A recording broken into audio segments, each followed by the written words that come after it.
आदाब दोस्तों, मैं हूं गालिब कमाल और आप मुझे मेरे YouTube चैनल पे देख रहे हैं। आज इंसानियत का सफ़र की जो सीरीज़ है उसे आगे बढ़ाते हुए आज हम एक और दोस्त, जो कि मेरे बड़े प्यारे दोस्त हैं, उत्तम दातनवासी इनका नाम है, और ये पीएचडी कर रहे हैं, पीएचडी स्कॉलर हैं, और बड़ी गहरी नज़र है इनकी इंडिया की सिचुएशन पे भी और रिलीजन पे भी, और साइंस को भी समझते हैं, और बाकी ह्यूमन राइट्स के हवाले से भी बहुत सी चीज़ों के ऊपर इनकी गहरी नज़र है। He is a brilliant human being, और हमेशा से मैंने जब भी इनसे बात की है मैंने कुछ ना कुछ सीखा है या कुछ ना कुछ नई बातें मुझे पता चली हैं। तो इस हवाले से मैंने ये मुनासिब समझा कि उत्तम से बात की जाए। और उत्तम के बारे में उत्तम को आप लोगों ने मेरे चैनल पे पहले भी देखा होगा, मगर अगर आपने नहीं देखा तो ये थोड़ी सी बात मैं आपको बता दूं कि उत्तम जो है वो एक हिंदू फैमिली से बिलोंग करते हैं और ये ब्लाइंड हैं। तो इन्होंने सोसाइटी का एक ऐसी भी शक्ल देखी है जो कि हमने नहीं देखी। तो इसलिए उत्तम, वेलकम टू द शो। कैसे हैं आप? Thank you so much Ghalib कमाल, सबसे पहले इंट्रोड्यूस करने के लिए और इतने अच्छे शब्दों के लिए। मैं निश्चय ही कह रहा हूँ कि जितनी आपने तारीफ़ की है उसके काबिल तो मैं नहीं हूँ, लेकिन बहुत बहुत थैंक यू सो मच मुझे इनवाइट करने के लिए। अच्छा, तो उत्तम थोड़ा सा अपना फैमिली बैकग्राउंड बताएं कि आपकी फैमिली रिलीजियस है या आप क्या बिलीव करते थे, या आज अगर आप नहीं बिलीव करते रिलीजन में तो पहले आप कैसे थे? जी, मेरा जो फैमिली बैकग्राउंड पहले मैं बताना चाहूँगा, इससे लोगों को आइडिया होगा कि कितना अलग है। मैं प्रॉपरली इंडिया के एक रूरल एरिया से बिलोंग करता हूँ। इंडिया में एक स्टेट है छत्तीसगढ़, जो मेनली हम्म। ट्राइबल स्टेट मानी जाती है। हम्म। तो वहाँ पर जो रायपुर डिस्ट्रिक्ट है, यहाँ जो छत्तीसगढ़ की कैपिटल है, जो इंडिया के लोग हैं वो जान पाएंगे। तो हम्म। रायपुर डिस्ट्रिक्ट से 70-80 किलोमीटर दूर है मेरा गांव, जिसका नाम है दतान। हम्म। और चूंकि मैं हिंदुइज्म मैंने छोड़ दिया है, तो इसलिए मैंने अपने नाम के आगे दतान जो ऐड करके दतानवासी लगाया है।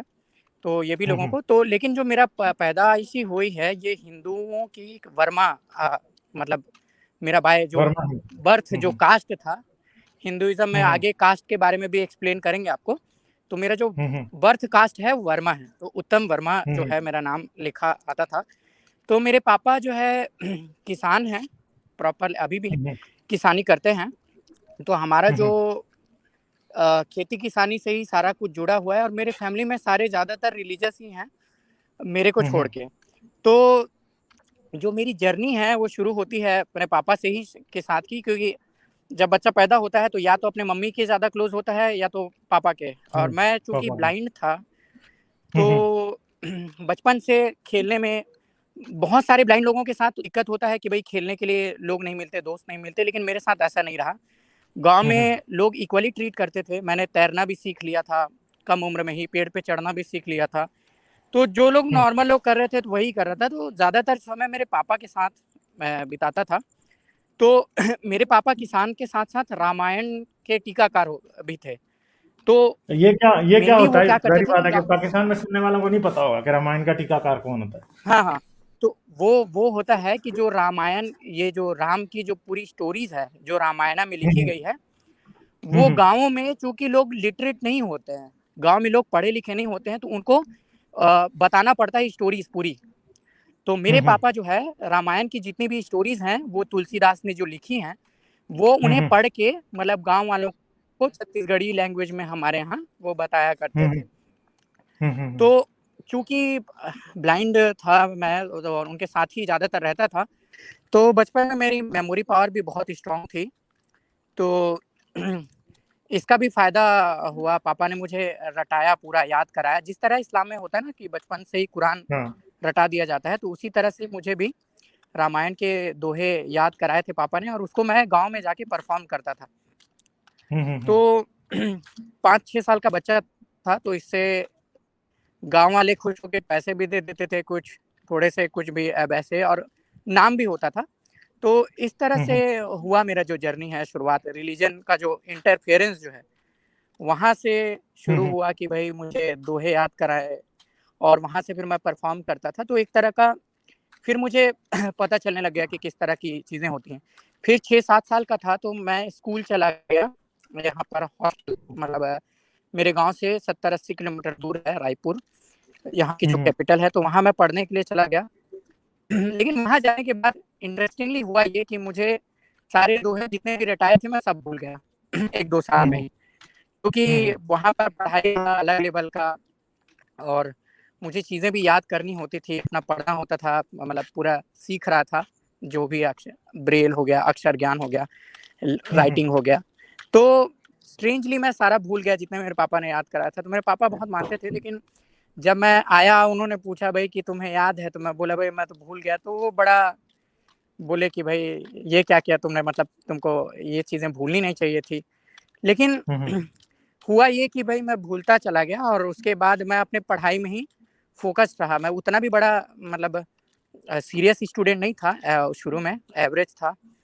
वो तो वहाँ पर से, लेकिन घर में जो माहौल था पूजा पाठ का वैसे ही था कि दीपावली यहाँ पर जो फेस्टिवल होती है या फिर उसमें पूजा करने का हो गया या नवरात्रि का व्रत हो गया, बहुत सारी चीज़ें तो वो बाद में आनी थी। तो जब मैं 5th 6th में था तो उस समय हमें टीवी देखने का बड़ा क्रेज़ था। तो टीवी, अब बहुत लोग बोलेंगे कि भाई तुम ब्लाइंड हो तो टीवी देखते कैसे थे? तो इसका लॉजिकल आंसर ये है कि जो मेनली आपका एम होता है कि भाई आपको कहानियाँ समझनी होती है ना। तो मैं सब कुछ भूल गया था, फिर अपने रेगुलर स्टडीज़ में फिर लग गया। लेकिन जो रिलीजन है वो घर में था ही। तो वो जो है फिर बाद में गए तो स्कूल में भी आना शुरू हो गया, क्योंकि स्कूल हमारा बहुत रिस्ट्रिक्टेड था।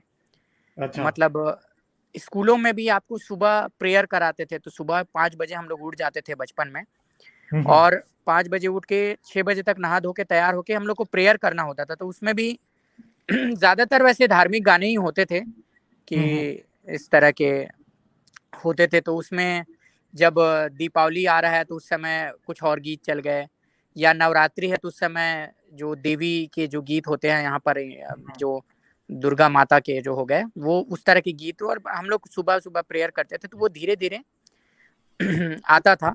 तो मैं जब 5th 6th में गया, तो एक और शौक मुझे चढ़ गया, तो टीवी देखने का।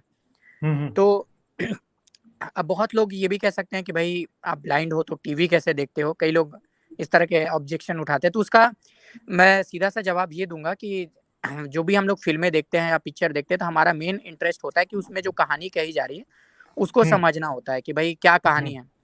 तो हम लोग भी जनरली ज़्यादातर जो ब्लाइंड लोग होते हैं, वो मेनली कहानियों को ही समझते हैं कि भाई उसमें क्या कहानी कही गई। तो विजुअल्स के बदले हम डायलॉग पे ज़्यादा रिलाय करते हैं। तो किस तरह के डायलॉग्स हैं, बैकग्राउंड स्कोर हो गया, उससे हम कहानी। तो उस समय हमारे घर में टीवी नहीं था, तो हम लोग दूसरों के घर में जाया करते थे गाँव में टीवी देखने।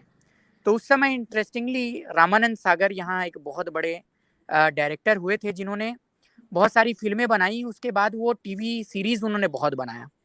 तो वो जो 1988 में और 1990s के में जब ये बावरी मस्जिद वाला जो सारा कांड हुआ था, उससे पहले रामानंद सागर की एक सीरियल आती थी रामायण, दूरदर्शन पे, 1988 में आती थी। तो उसका वो इतना पॉपुलर सीरियल था कि उसके कारण बसें रुक जाती थी, वो मतलब जनरली। उसमें भी जनरली वही था, जो मेरे पापा जो काम कहते थे, जो कहानी कहते थे, रामायण का जो कहानी है, जो इलिटरेट लोग हैं उनको बताते थे, तो वही काम रामायण में भी पूरा वो टीवी सीरियल के रूप में उन्होंने किया। तो जब मैं 5th 6th में था 2007-8 में, तो उस समय उन सीरियल्स का रीटेलीकास्ट हो रहा था स्टार के जो चैनल्स हैं उनमें।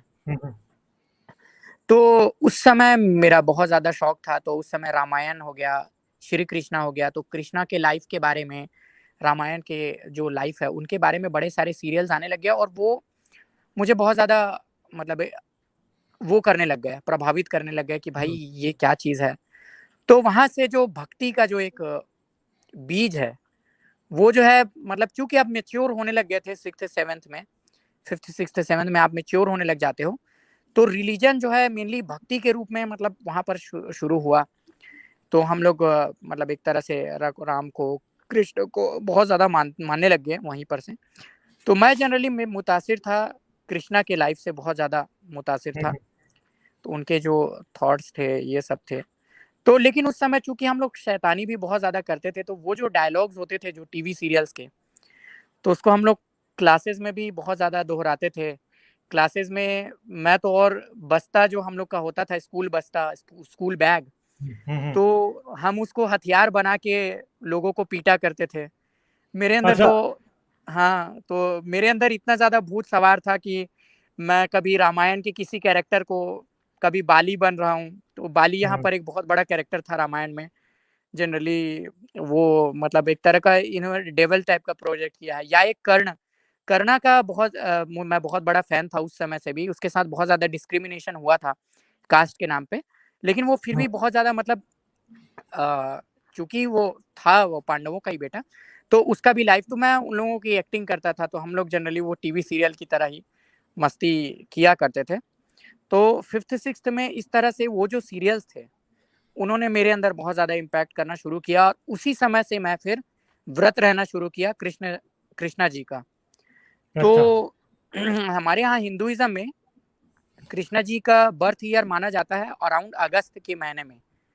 मतलब ये जो हिंदू कैलेंडर है उसमें अगस्त में, मतलब एक तरह से मान लो 8th डे में, तो इसको बोलते हैं कृष्ण जन्माष्टमी, यानी 8th डे जो होता है अगस्त का, सावन महीना का।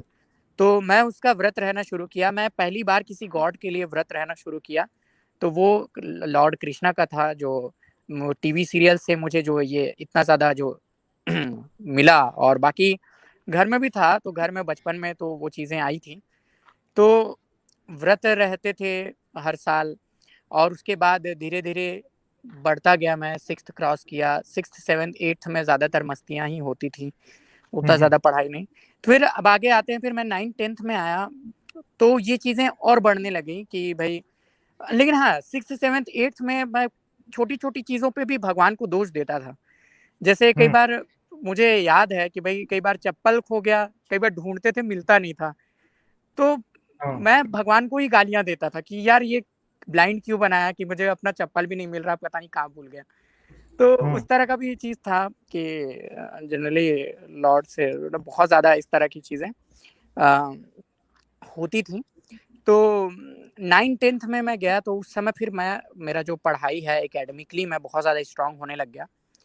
पढ़ने-लिखने का समझ आने लग गया, ख़ासकर ज़्यादातर गाँव स्कूल में तो उतना ज़्यादा वो था नहीं, तो 10th, 11th, 12th में वो जो भक्ति है, वो फिर अब एग्ज़ाम में भी आने लग गया। तो मैं जो एग्ज़ाम पेपर होता था हम लोगों का, तो उस पेपर में भी मैं जो ऊपर में एक जो फ्रंट पेज होता है, उसमें मैं भगवान का नाम लिखता था कि जय श्री कृष्णा लिखता था, फिर उसके बाद अपना नाम ये, और उसके बाद अगले पेजेज़ से मेरे आंसर शुरू होते थे। अच्छा।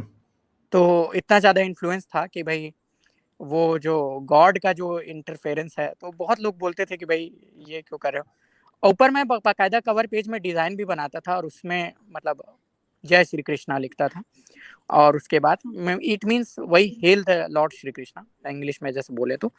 तो 10th 11th में फिर मैं क्या करता था कि मुझे उस समय म्यूज़िक का भी बहुत ज़्यादा शौक हुआ।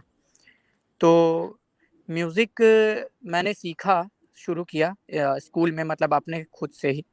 क्लासेस में जो म्यूज़िक के जो पीरियड होते थे, तो उसमें मैं गाने-वाने, ये जो गवाना हो गया, राग गवाना, और उसी में ही खुद से मैं नोटेशंस निकालते रहता था।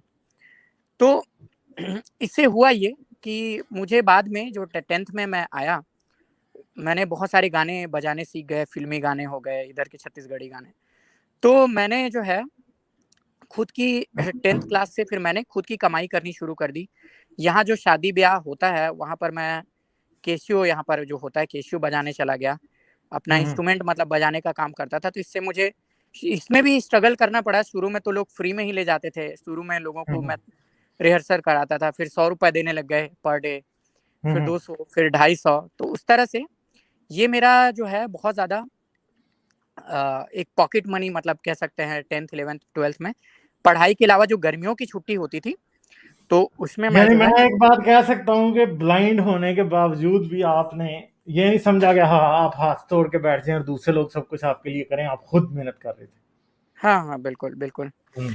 तो वो जनरली ये चीज़ था भी, और ख़ासकर ये भी चीज़ था कि भई इससे थोड़ा-सा अपना खर्चा भी चल रहा है, पॉकेट मनी भी आ गया। तो 10th में था, तो अपना गर्मी स्कूल डेज़ में पढ़ाई-लिखाई, फिर स्कूल के बाद जो गर्मियों की छुट्टी होती थी, तो उसमें मैं जाता था कि अपना सारा पढ़ाई-लिखाई के बाद अपना 2 महीना जो होता था, इससे लेकिन मुझे बहुत फ़ायदा ये हुआ कि मुझे ये हिंदुइज़्म की ये जो कुरीतियाँ हैं, वो पता चलनी शुरू हो गई। और इससे ये भी हुआ कि अब मैं बताता हूँ कि यहाँ पर कैसे आने लग गया कि जिन लोगों के साथ मैं जाता था कैसियो बजाने, हम्म। वो लोग थे दलित। अच्छा। हाँ, हाँ। तो अच्छा, अच्छा, अच्छा। दलित थे, मतलब इसको बोलते हैं हमारे यहाँ मेहर कास्ट का। तो हुँ। जनरली वो लोग चमड़े का काम जो है, बाकी चीज़। तो हमारे यहाँ जो मेरा जो कास्ट है वो सो कॉल्ड क्षत्रिय था। मगर तो आपको क्या फैमिली से कोई होता था कि इनके साथ ना जाया करो, या कोई गाँव हाँ, का आदमी तो कह रहा है? मेरी भाभी और ये लोग ऑब्जेक्शन करते थे कि तुम भाई इनके साथ जा क्यों रहे हो? इनके साथ खाना क्यों खा रहे हो? इनके हुँ, साथ हुँ। खाना नहीं खाना चाहिए, और हुँ, ये हुँ। वो, मतलब इस तरह का बहुत ऑब्जेक्शन किया। लेकिन वही बात है, जहाँ पर मेरा खुद का था भाई, तो मैं तो मानता नहीं था। तो मेरी मम्मी जो है इसका रैशनल उत्तर मतलब खुद से खोजती थी, और मेरी भाभी लोगों को बोलती थी कि भाई अब तो अभी छोटा बच्चा है, तो भगवान के बच्चे तो भगवान के रूप होते हैं, हुँ, अभी तो हुँ। कुछ नहीं होता, ये कहीं भी जाए। लेकिन फिर हुँ, भी जो मेरे घर वाले थे वो कहते थे कि भाई ये जो है दलित हैं, मतलब ये छोटी जाति के लोग हैं, इनके हुँ, साथ हुँ। खाना वाना तुम जाते हो तो खाते हो। और जबकि खाना मैं मान लीजिए, जब जब आप जाते हो तो शादी में इनके साथ जो ये पार्टी थी उनके साथ तो मैं खाना खाता ही था। उसके साथ साथ जो जिसके घर शादी है, जैसे मान हुँ, हुँ। लो मैं आपकी शादी में लग गया कि भाई मुझे हुँ, अपना हुँ। इंस्ट्रूमेंट बजाना है और बाकी चीजें, हुँ, तो हुँ। हम लोग आपके यहाँ ही खाना खाएंगे ना। तो उस तरह से मुझे हर जाति के, क्योंकि अब यहाँ पर आप तो इसमें तो डिस्टिंक्शन नहीं कर सकोगे कि भाई इस हुँ, जाति के यहाँ हम लोग को जाना है, इस जाति के हमारे हमें तो पैसा कमाना है। तो हम हर जाति के यहाँ जाते थे। इसमें हुँ, हुँ। दलित्स हो गए, अपने सो कॉल्ड क्षत्रिय हो गए, ओबीसी हुँ, वाले हुँ। हो गए, जितने भी अदर बैकवर्ड कास्ट वाले हो गए, या हुँ, बाकी हुँ। चीजें भी। तो इससे मुझे, ब्राह्मणों की शादी में भी कभी आप जाते थे? हाँ, ब्राह्मणों की शादी में मैंने कभी एक ही बार बस गया हूँ शायद, जहाँ तक मुझे लगता है। मुझे नहीं लगता कि ब्राह्मणों की शादी में मैं कभी गया हूँ, एक तो बार वो क्या जहाँ तक बुलाते नहीं थे, या उधर ब्राह्मण कम थे?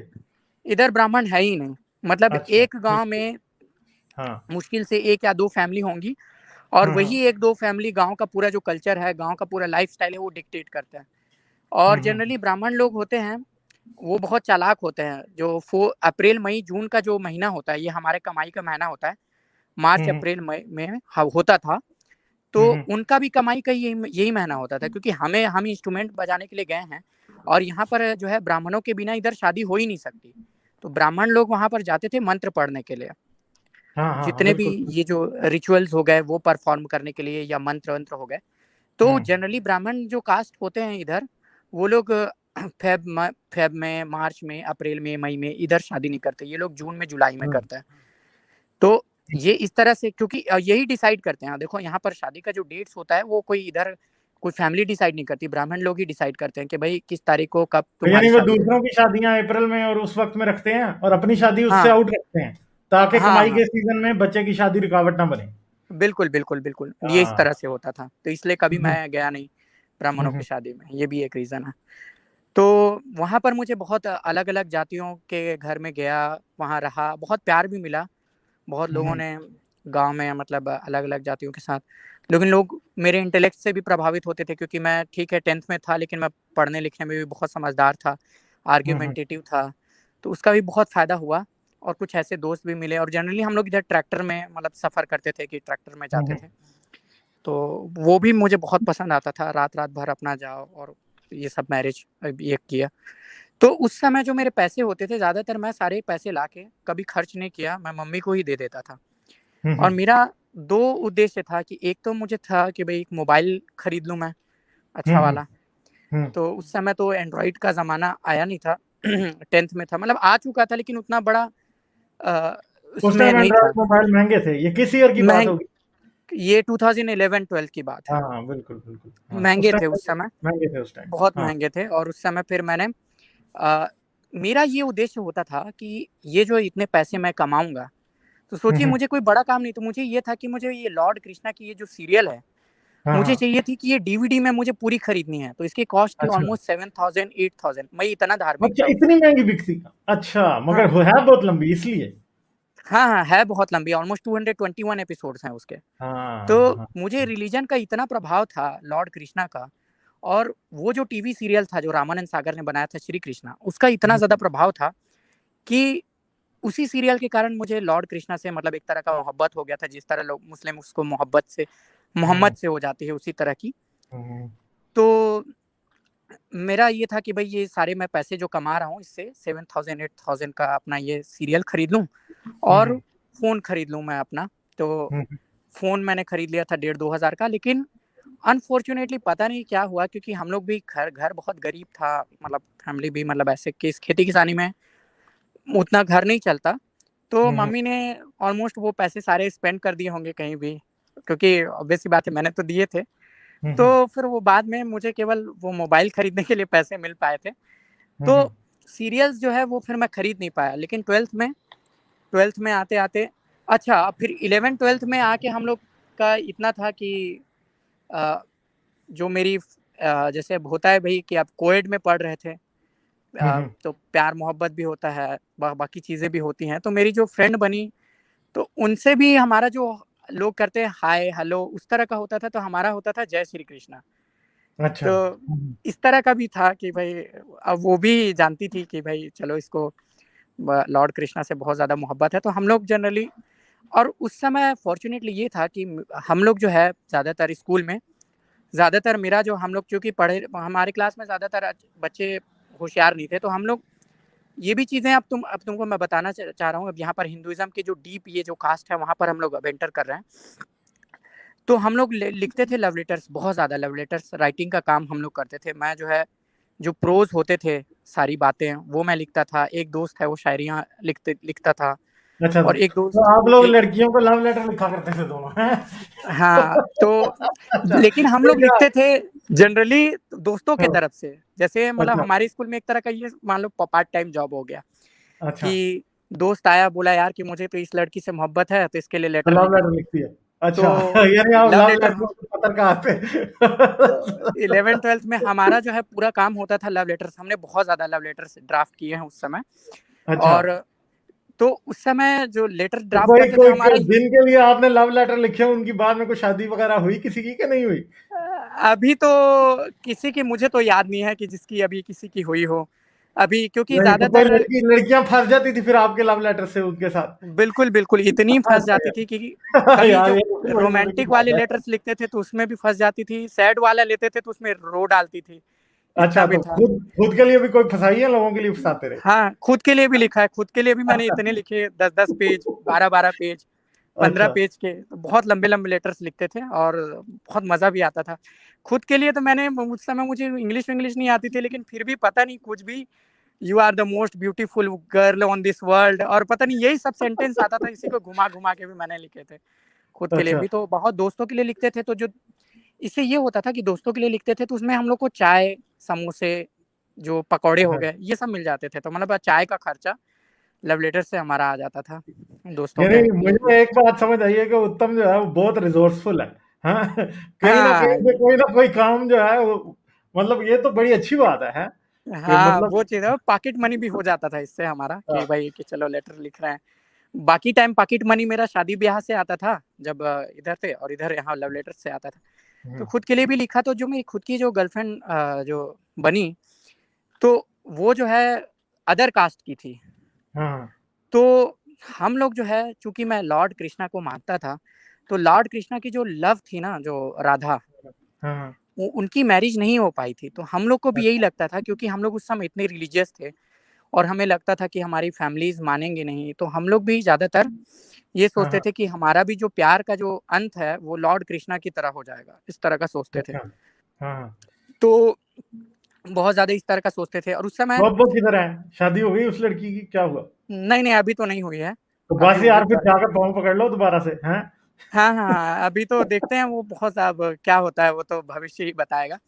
तो अच्छा, अभी तो नहीं हुई है। तो अभी तो क्या हुआ, फिर उसके बाद हम लोग का जो ये बहुत सारी जगहों में ये होता था कि बहुत सारे जो लव होते थे, उसमें ये कास्ट वाला एंगल जो है हमारे स्कूल में भी आता था, अच्छा, कि कुछ लोग होते थे, कि कुछ लोग तो ऐसे भी थे जो जाति देख के प्यार करते थे, कि भाई ये इस अच्छा। कास्ट यानी की लड़की है बच्चे तो, हैं जो 10-12 साल, मतलब जो 14-15 साल के बच्चे हैं जो मैट्रिक में हैं, वो भी जाति हाँ, देख के प्यार करते थे। बिल्कुल, बिल्कुल, ये तो इतना बड़ी ज़्यादा अच्छी यहाँ पर बात है। असर है। और हुँ, यहाँ पर जो दलित्स हैं, उनके प्रति ये जो हमारे स्कूल में भी सोच लो, हुँ, हुँ। इतना ज़्यादा वो था, बायसनेस था, कि उनको हम लोग मतलब बहुत अब्यूज़िव वर्ड से बुलाते थे, कि ये लोग चमड़ा है, चमड़ा मीन्स गाली देने वाला है, ये हाँ, अब्यूज़िव है, इस तरह के मतलब जो जो समाज जो बनाता है ना, सोसाइटी जो नोशंस बनाती हैं, वो भी हमारे अंदर आता है। और स्कूल में भी इस तरह के चूँकि लोग थे, और अलग-अलग जातियों के लोग थे और इस तरह के, तो लेकिन फिर भी वो जो तो वो लोग जो दलित थे वो उनको दूसरे लोग बुली करते थे। हाँ, ये इस तरह से मतलब एकदम डायरेक्ट वे में तो नहीं करते थे, लेकिन इनडायरेक्टली होता था। डायरेक्ट अच्छा। वे में कभी इस तरह का नहीं हुआ कि भाई तुम इस जाति के हो तो इस लेकिन इनडायरेक्टली वो जो भावनाएँ हैं, जो हेट्रेड हम्म, था, वो कभी ना कभी नज़र आता था। और लोग मान लो किसी से कुछ भी हो गया, तो लोग वही बोलते थे कि यार ये तो दलित है इसलिए इस तरह का है, उस तरह का भी चीज़ आता था। अच्छा, तो ये क्या सिर्फ गांव में ही है या ये सिटीज में भी है ये सिटीज़ चीज? में भी है। मेरा स्कूल जो है सिटी में था। ये जो जितनी अच्छा, बातें बता रहा हूँ, ये जो ये छत्तीसगढ़ की छत्तीसगढ़ की? कैपिटल है उधर उधर की बात है। हाँ हाँ हाँ। तो ये हम्म सिटीज़ में भी है, सिटीज़ में और गाँव में तो बहुत ज़्यादा है ये। हम्म। तो गांव में अभी भी दलित लोगों के घरों में जा सकते हैं या नहीं जा सकते, पानी पी सकते घरों हैं? में जा तो सकते हो, लेकिन दिक्कत ये है गालिब भाई कि गाँव में ज़्यादातर जो है, हर एक जाति का अपना मोहल्ला है। तो अच्छा। इन्होंने इस तरह से डिवाइड कर रखा है कि भाई चलो वर्मा जाति लोगों का एक पूरा मोहल्ला हो गया, दलित्स का हम्म। अलग मोहल्ला हो गया। तो मैं सही बताऊँ, ऑनेस्टली बोल रहा हूँ, मैं तो अभी 5-6 महीने से गाँव में हूँ, मुझे तो नहीं मिलता, इंटरैक्शन जो है नहीं है गाँव में अदर कास्ट के साथ।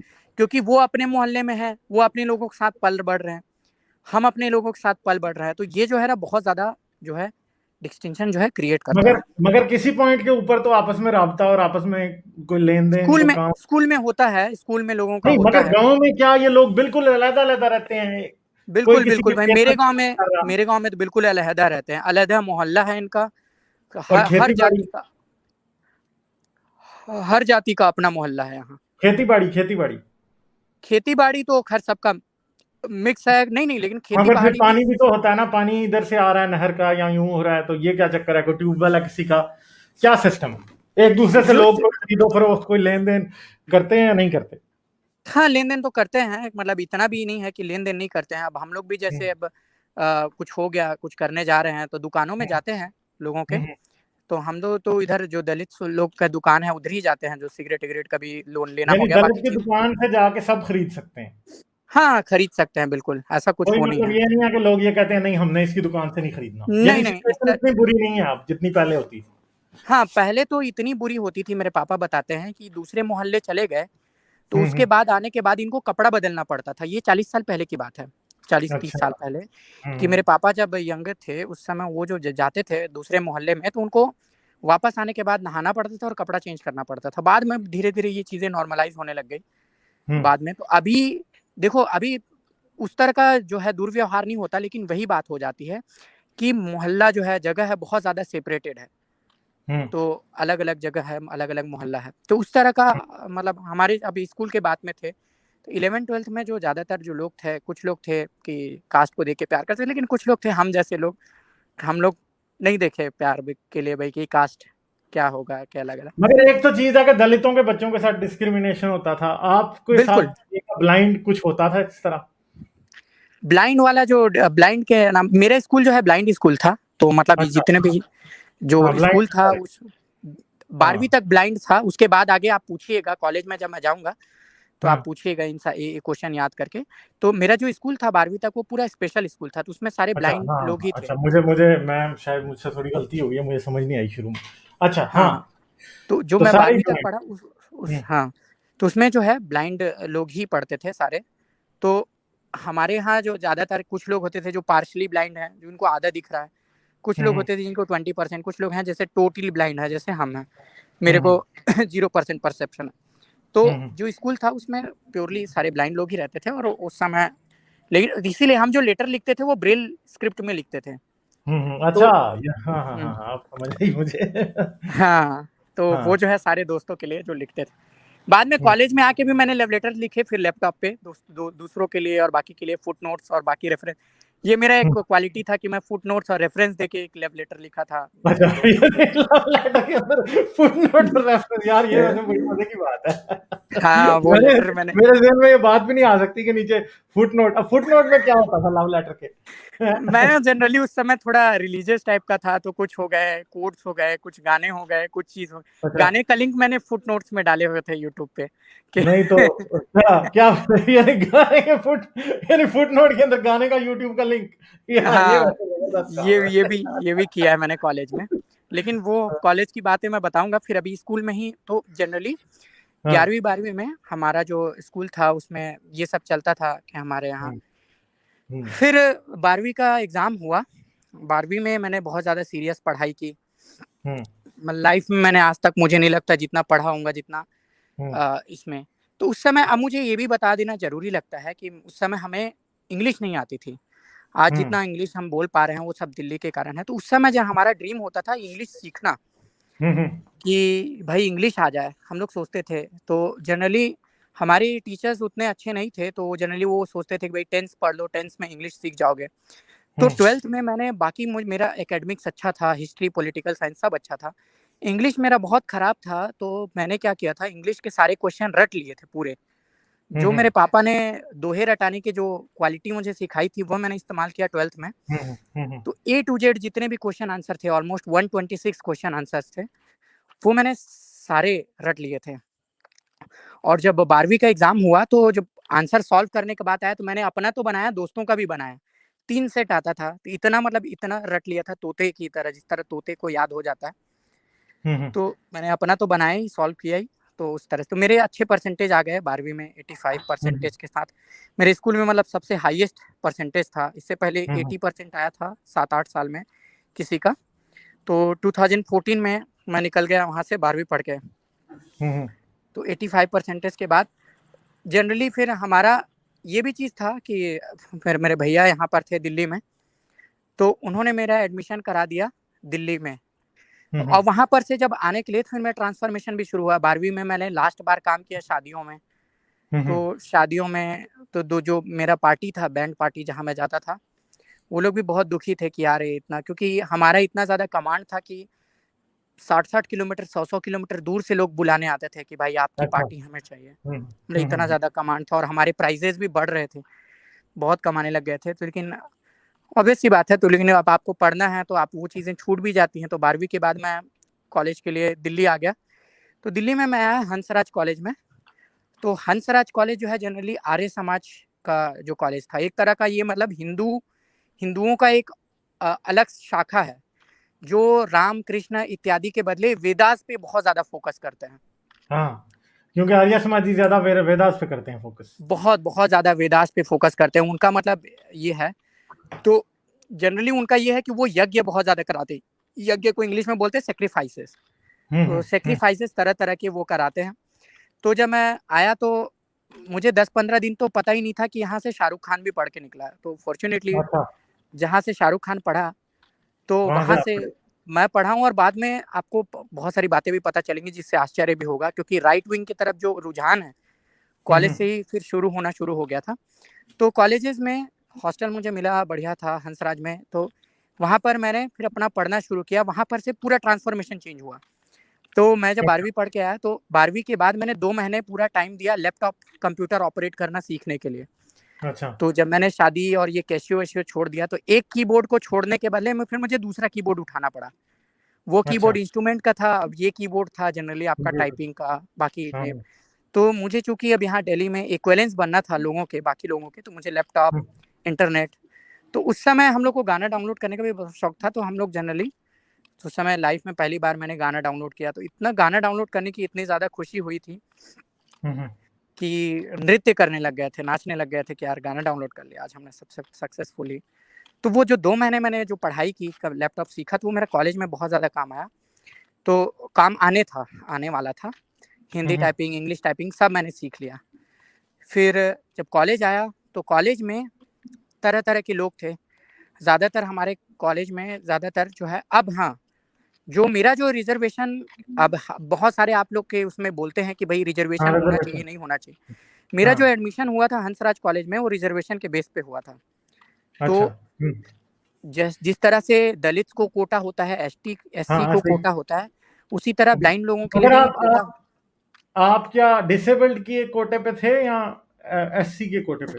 डिसेबल्ड के ऐसे हमारा ओबीसी में आता है, लेकिन डिसेबल्ड के कोटा से मैंने एडमिशन लिया। तो ये भी लोग कहते हैं भाई कि अब जहाँ पर बड़े बड़े अमीर के लोग हैं, तो वहाँ पर जनरली मैं ही एक था जो ज़्यादातर लोअर मिडिल क्लास फैमिली से, लोअर क्लास से मतलब एक तरह से था। बाकी ज़्यादातर सारे बच्चे वही थे जिनके 99%, 98 परसेंटेज आए थे, या जो बहुत एफ्लुएंट हैं, एफ्लुएंट क्लास से थे। तो इस तरह का कल्चर था वहाँ पर। ज़्यादातर स्कूल के टॉपर्स ही थे और सारे अमीर घर के थे ज़्यादातर। तो ये भी चीज़ है भाई कि रिजर्वेशन यहाँ पर इंडिया में अभी तो ज़रूरत है, जब तक इक्वालिटी नहीं आ जाती। एसटी एससी वालों को भी ज़रूरत है और बाकी लोगों को, ब्लाइंड लोगों को भी ज़रूरत है। तो ये जो इंडियंस हैं वो लोग सुन ले ध्यान से कि भाई रिजर्वेशन ही है जो हम लोग को आगे बढ़ाया। नहीं तो हम लोग भी गांव में रामायण का जो स्टोरीज है वही सुनाते रह जाते, क्योंकि मान लो मैं पढ़ा नहीं रहता तो मेरे पास क्या काम होता है। मैं आपको बता रहा हूँ, यहाँ पर ज़्यादातर जो ब्लाइंड है उनके पास यही काम है कि वो स्टोरीज सुनाते रामायण का इंस्ट्रूमेंट के साथ। तो मेरे भी फ्यूचर वही होनी थी अनटिल और अनलेस ये जो रिजर्वेशन नहीं मिलता और यदि मैं पढ़ता नहीं तो कॉलेज में आने पे वहाँ पर फिर चूंकि इंग्लिश में पढ़ाई होती थी तो धीरे धीरे हमने इंग्लिश सीखना शुरू किया। मेरे सारे दोस्त थे नॉर्थ ईस्ट के जो लोग थे यहाँ पर। इंडिया में जो नॉर्थ ईस्ट के लोग हैं, जो सिक्किम हो गया, असम हो गया, उनको हिंदी नहीं आती।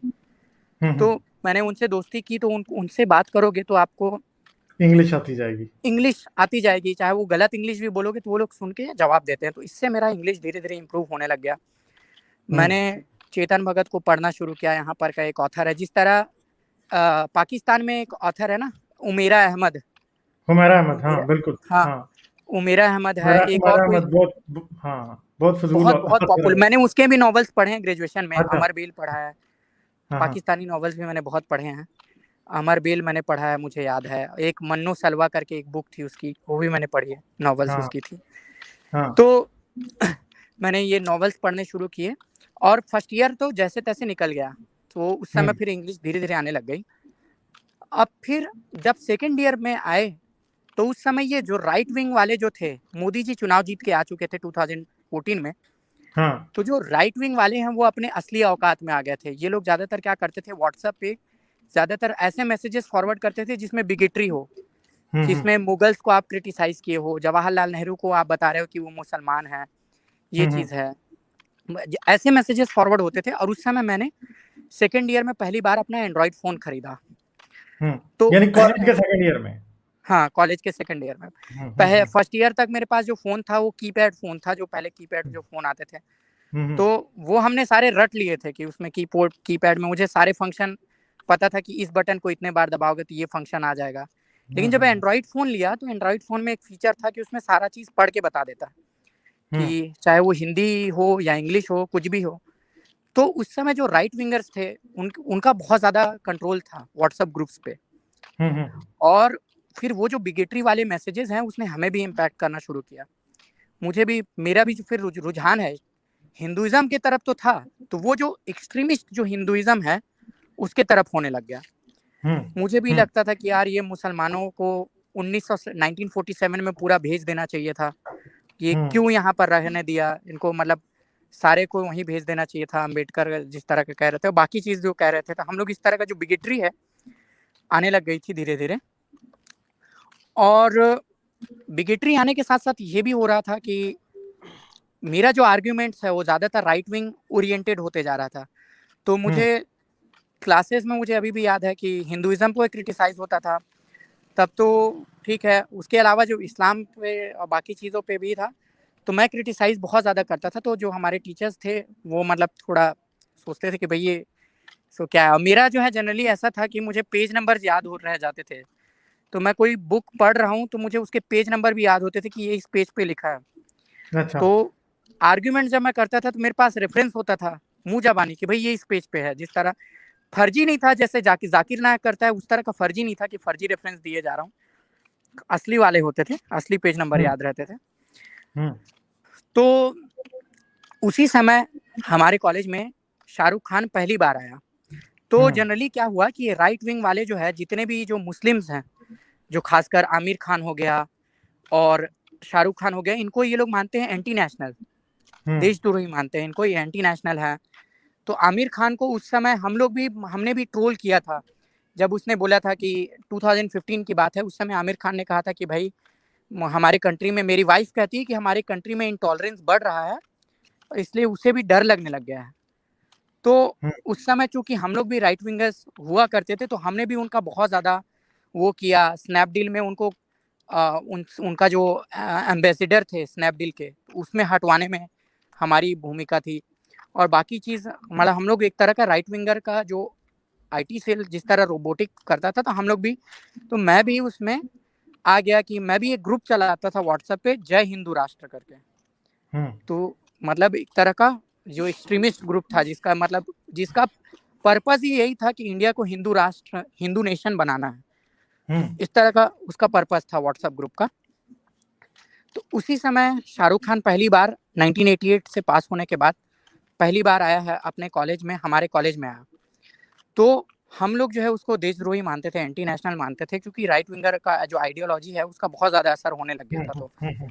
तो हमारे जितने भी राइट विंगर्स थे, संघी जो लोग थे, जो आरएसएस के लोग थे, संघी, क्योंकि ये आर्य समाज का था, तो इसमें बहुत संघी लोग भी बहुत थे इसमें। तो ये संघी लोग कहते थे कि भाई शाहरुख खान आ रहा है, देशद्रोही है, तो हम लोग इसको, एंटी नेशनल है, हम लोग इसको देखने नहीं जाएंगे। तो हमने भी कहा भाई कि हाँ यार, ये तो देशद्रोही है, मुसलमानों का हेल्प करता है। चेन्नई, हम लोग क्या आर्ग्यूमेंट्स देते थे, अब ये भी सुनो कि हम लोग आर्ग्यूमेंट्स देते थे कि शाहरुख खान, चेन्नई एक्सप्रेस एक फिल्म बनाई है शाहरुख खान ने चेन्नई के नाम पे, लेकिन चेन्नई में बाढ़ आया, 1 भी रुपया नहीं दिया। पाकिस्तान में बाढ़ आया तो इसने पैसे दिए। इस तरह के आर्ग्यूमेंट हम लोग देते थे राइट विंगर जब थे। तो हालांकि मुझे नहीं लगता कि कभी भी उसने पैसे दिए हैं पाकिस्तान में किसी चीज के लिए। पता नहीं, लेकिन हम लोग उस समय, आई डोंट क्योंकि थिंक उस सो। समय राइट न, मुझे नहीं लगता कि शाहरुख खान ने कभी पैसा दिया होगा, क्योंकि हम लोग, लेकिन जो उस समय इतने भक्ति में इतने पागल हुए पड़े थे। ये जो आप जो भक्त लोग देख रहे हैं, तो हम लोग तो उससे 2 साल पहले मैं इससे निभा, उसका भी बड़ा इंटरेस्टिंग स्टोरी है कि मैं किस तरह से भक्त जमात से बाहर आया, तो वो तो मैं बताऊंगा ही। तो हम लोग इतने पागल हुए पड़े थे कि जो भी आर्ग्यूमेंट मिल गया, चाहे उसका सोर्स वोर्स कुछ नहीं देखते थे, भाई हमें भाई शाहरुख खान को बदनाम करना है, तो हम यही बोलते थे कि भाई पाकिस्तान को इसने पैसा दिया, लेकिन इंडिया में उत्तराखंड में बाढ़ आया, चेन्नई में बाढ़ आया, इसने पैसा नहीं दिया। तो हम लोग का ये आर्ग्यूमेंट होता था। और ये आर्ग्यूमेंट के साथ साथ हमारा ये भी होता था कि भाई जब फिर जिस दिन शाहरुख खान का आना था, मैं सही बता रहा हूँ, शाहरुख खान की इंडिया में इतनी फैन फॉलोइंग है मेरे कॉलेज में कि 25 से 30 हजार लोग आए थे उस दिन शाहरुख खान को देखने के लिए। मतलब पूरे मेट्रो तक, जो दिल्ली का पूरा एरिया था, 2 किलोमीटर 3 किलोमीटर पूरा लंबी लाइन लग गई थी। लेकिन हमारे संघी लोग जो बोलते थे, आरएसएस के लोग जो थे, कि भाई हमें देशद्रोही नहीं जाएंगे, तो सबसे पहले जो जाने वाले थे ना शाहरुख खान को देखने वाले, वो सारे संघी ही थे। अच्छा, यानी तो मतलब हिपोक्रेसी की इतनी ज्यादा सीमा थी कि ये बोलते थे कि भाई ये देश एंटी नेशनल है, हम जाएंगे नहीं, लेकिन अपने फैमिली वालों को लेके सबसे पहले जाने वालों में ये सारे संगी थे। संगी खुद ही थे, यानी हाँ यानी आप लोगों को मना कर रहे थे ना देखने जाना, और खुद हाँ, चले गए। और हम गए भी नहीं। मतलब हाँ। हमारे कॉलेज में 25,000 से 30,000 की भीड़ आई थी, उसमें मात्र 3-4 लोग थे जो हम नहीं गए। हम पागल हुए पड़े थे ना, हमारे अंदर वो जो हाइपर नेशनलिज्म सवार था, तो हम लोग नहीं गए। लेकिन वो सारे गए, और जब वो संगी लोग आए रात को, तो हमने पूछा कि भाई ये क्या है, कि तुम तो बोल रहे थे कि भाई इसको देखने नहीं जाना, लेकिन तुम तो सबसे पहले गए। तो वो बोलते थे कि भाई हमारा रिश्तेदार आए थे, दोस्त आए थे, इसलिए हमें जाना पड़ा। तो मतलब इस तरह का वो फर्जी आर्ग्यूमेंट्स देते थे। तो इस तरह का चलते गया। फिर वहां पर से मुझे ये जो तारिक फतेह जो आप लोग देखते हो आजकल टेलीविजन पे, तो टीवी चैनल पे उस समय वो आने लग गया था। फिर वहां पर मैं फेसबुक पे भी आ गया था फर्स्ट ईयर से ही। तो फेसबुक में बाकी चीज़ों पे हम लोग देखते थे, उस समय राइट विंगर का प्रचार भी। तो जो तारिक फतेह है उसका मैंने फेसबुक पे पहली बार देखा। जो जी न्यूज़ जो यहाँ का चैनल है, सबसे ज़्यादा प्रोपेगेंडा जो फैलाता है यहाँ पर राइट विंग का, तो वहाँ पर से मैंने देखा कि भाई तारिक फतेह इस तरह का बात करता था। तो हमें तो बड़ा इम्प्रेस किया। मैंने सारे वीडियोस उसके, बड़े इतने वीडियोस देखे तारिक फतेह की कि भाई क्या है क्या है। तो फिर मैंने उसकी एक बुक भी पढ़ी, उसने लिखी थी chasing a mirage, the truth about Islamic State of, ठीक है, ऐसे टाइप का कुछ, चेजिंग अ मिराज ऐसे करके कुछ नाम था उसके बुक का, द ट्रूथ अबाउट पाकिस्तान करके। तो वो मैंने पूरा पढ़ा। तो फिर मैंने गूगल पे जब सर्च कर रहा था, तो मुझे एम ए खान की एक बुक मिली, इस्लामिक जिहाद, a legacy of force conversion, imperialism and slavery. ये उस समय की बात है जब मैं राइट विंगर में था। तो वो जो इस्लाम को समझने का जो था, इस्लाम को हम लोग समझते नहीं थे उस समय, और इस्लाम के प्रति वो सब चीज़ें तो थी थोड़ी सी कि भाई ये इस तरह के होते हैं। तो वो जो बुक्स थे उसमें और ज़्यादा हमें हिस्ट्री भी पता चलने लग गई। हिस्ट्री तो अलग से हम लोग पढ़, मेरा जो ग्रेजुएशन था वो हिस्ट्री में ही था, तो अलग से मैं हिस्ट्री तो पढ़ ही रहा था। और ये सारे जो हिस्ट्री है, तो तारिक फतेह से फिर मुझे पता चला जो एथियस्ट मूवमेंट जो एक्स मुस्लिम्स का जो चल रहा था, तो वहां से फिर मेरा जो है तारिक फतेह को मैं जब सर्च करता था गूगल पे, तारिक फतेह बुक्स डॉट PDF ऐसे करके सर्च करता, तो तारिक फतेह के अलावा मुझे इनकी बुक मिली MA खान की, इस्लामिक जिहाद, legacy of force conversion, imperialism and slavery. मैंने वो पूरी पढ़ डाली। मैं एग्जाम दे के आता था अपने सेमेस्टर के, और उसके बाद ये बुक्स मैं पढ़ता था। मतलब उस समय मुझे पढ़ने का भी बहुत ज़्यादा शौक लग गया था। तो दिन में मैं पूरे एग्जाम्स दे रहा हूँ, रात को मैं फिर ये सारी किताबें पढ़ रहा हूँ। मुझे एग्जाम से ज़्यादा इंटरेस्ट इनमें आने लग गया। तो MA खान की फिर एक वेबसाइट भी थी, वो किताबें islamwatch.org। आप पढ़ते कैसे थे? मतलब अब ये भी लोगों को थोड़ा बताएं। हाँ, तो मैं जो है सारे किताबें पढ़ता था लैपटॉप में। लैपटॉप में क्या होता है कि स्क्रीन रीडर सॉफ्टवेयर होता है। हाँ हाँ स्क्रीन हाँ। रीडर इनका नाम है, वैसे कोई लोग जो जानते नहीं होंगे उनको भी बता देता हूँ कि जिसके घर ब्लाइंड यदि कोई हो तो उनको भी ये हेल्प करे। एक सॉफ्टवेयर है NVDA, non visual desktop access बोलते हैं, और एक है जॉस, जावा एक्सेस विद स्पीच। तो ये हम्म, करते क्या है कि लैपटॉप में जो भी स्क्रीन पे आ रहा है वो पढ़ देता वो है। पढ़ते इवन जैसे हैं। आपसे भी मैं बात कर रहा हूँ तो इसमें जितने भी कमेंट्स आएंगे तो वो कमेंट्स भी पढ़ देता है।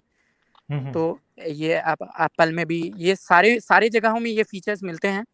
एंड्रॉइड में भी होता है। आप लोगों के जिन जिन जो जो लोग देख रहे होंगे उनके फ़ोन पे भी मिलेगा, आईफोन पे भी है, आईफोन का सबसे अच्छा है, और उसके बाद लैपटॉप में भी। तो ये जो है सॉफ्टवेयर से जनरली तो मैं PDF में पढ़ता था, तो ये सारी किताबें जो है PDF में मैं डाउनलोड करके गूगल से लैपटॉप में स्क्रीन रीडर सॉफ्टवेयर के थ्रू इसको पढ़ता था।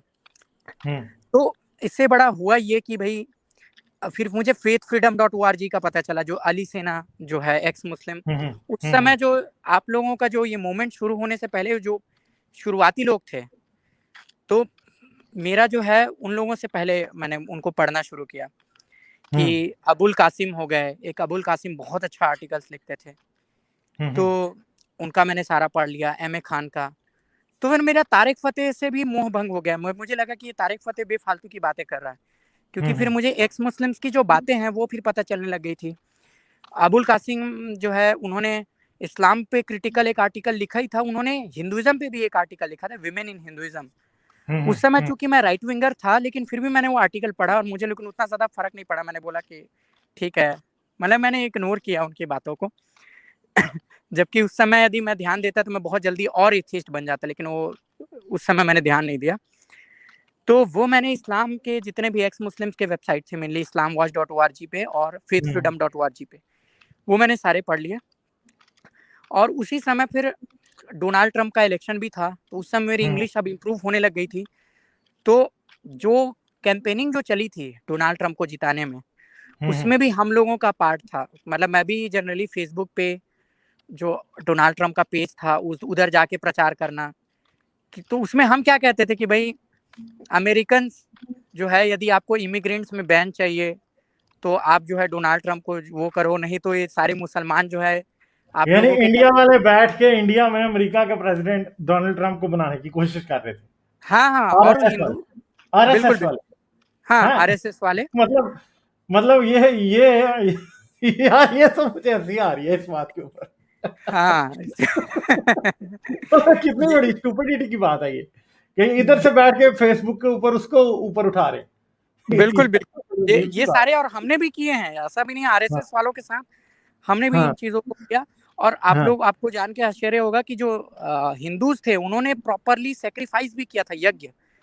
अच्छा। इन्होंने प्रॉपरली यज्ञ भी किया था। डोनाल्ड ट्रंप जब जीता था तो यहाँ पर खुशियां मनाई थी इन्होंने।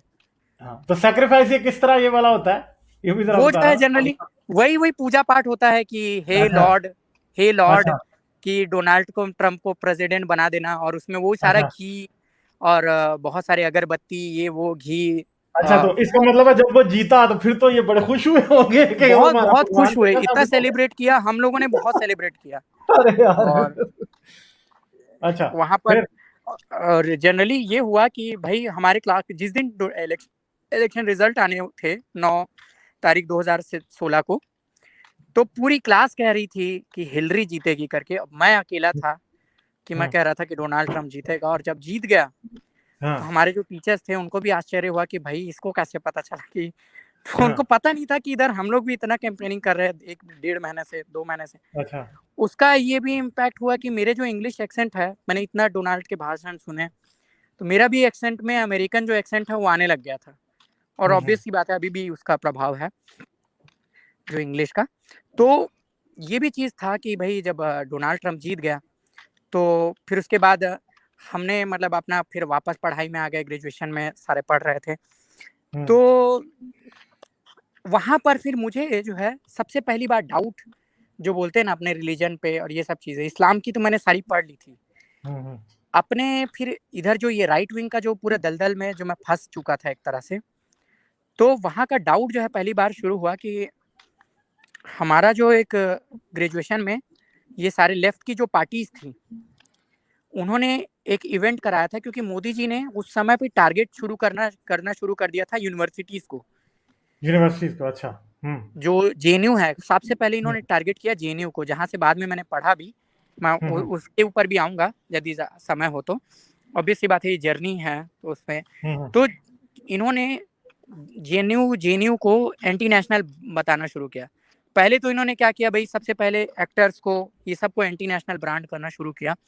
फिर उन्होंने जेएनयू के ऊपर इस तरह का करना शुरू कर दिया कि ये कह रहे थे कि इन जेएनयू में एंटी नेशनल स्लोगनेयर किया गया है, नारे लगे गए हैं, एंटी नेशनल स्लोगन किया गया है।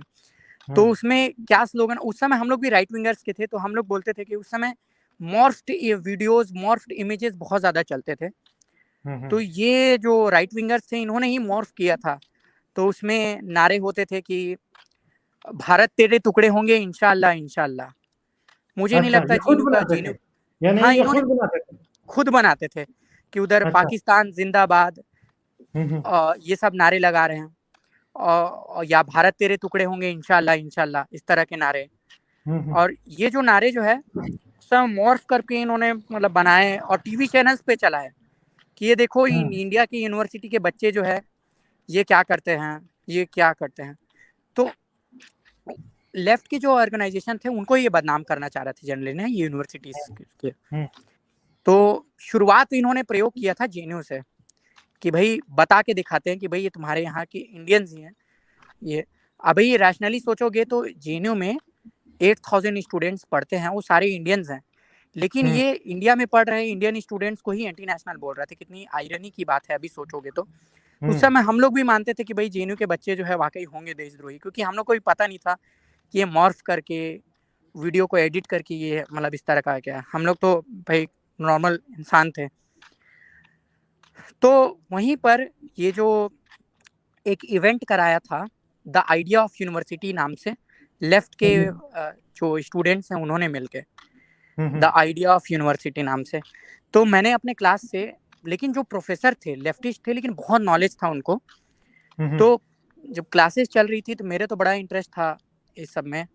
तो मैंने अपने टीचर से परमिशन लिया कि भाई सर मुझे इनका लेक्चर सुनना है, तो मुझे इजाज़त दीजिए, मैं जाता हूँ। तो क्लास के बीच से ही मुझे कोई काम होता था तो मैं अपना चला जाता था, चूँकि उनको पता था टीचर्स को है हालाँकि ये राइट विंगर, लेकिन पढ़ने में मैं बहुत अच्छा था। तो मुझे कभी भी इस तरह का किया नहीं कि रोका नहीं। तो मैं गया, मैंने ई ये रिक्शा आप इस टाइम बैचलर्स में थे कि मास्टर्स में थे? बैचलर्स हाँ। में ग्रेजुएशन में, हंसराज में। हंसराज तक का कहानी आप समझ लो बैचलर्स की कहानी है। बाद में अच्छा। जेएनयू जो है मैंने मास्टर्स से किया था, मास्टर्स मैंने जेएनयू से। तो वो सारी कहानी आएगी अभी जेएनयू की। तो प्रोफेसर्स ने मेरे परमिशन दे दिए, मैंने ई रिक्शा लेके मैं गया वहाँ पर इवेंट के जहाँ पर जो भाषण होना था। तो ये जो सारे राइट विंगर्स जो थे इन्होंने क्या किया था कि वो जो लेफ्टिस्ट लोग जो इवेंट कराने वाले थे उनको उनको ये घेर के खड़े हो गए और ये जो है स्लोगनेरिंग कर रहे थे कि ये जो है लेफ्टिस्ट के अगेंस्ट में स्लोगनेरिंग कर रहे थे कि भाई नहाने, इनका इनका राइट विंगर्स का मानना है कि लेफ्ट वाले नहाते नहीं हैं। अच्छा, तो ये तो ये भी एक तमाशा ही है। अच्छा, हाँ, तो ये क्या किए थे, सॉप्स लेके गए थे, साबुन लेके गए थे क्या, और लेफ्टिस्ट लोगों को घेर के नारे लगाते लगाते नारे लगा रहे थे कि नहीं नहाने वालों को साबुन दो करके, और वो सॉप्स जो है वो फेंक रहे थे उनके ऊपर, सॉप्स अच्छा। जो है साबुन। तो जब मैं वहां पर पहुंचा तो मुझे लोगों ने बोला कि भाई देखो तुम यहाँ पर सिचुएशन बहुत ख़राब होने वाली है, तो तुम जो है अच्छा होगा कि तुम जो है इस इवेंट में शामिल मत हो और तुम जो है वापस चले जाओ। मुझे बोला वहाँ पर। अब मुझे बहुत ज़्यादा दुःख हुआ, लेकिन मुझे पता भी, अब मैंने आँखों से ये चीज़ देखा कि भाई राइट विंगर्स जो है इसको कर रहे हैं, वो सारा इवेंट जो है, और इन्होंने बाद में फिर पूरी हिंसा करना शुरू कर दिया और सारे लेफ्टिस्ट को मार-पीट के इन्होंने खदेड़ दिया।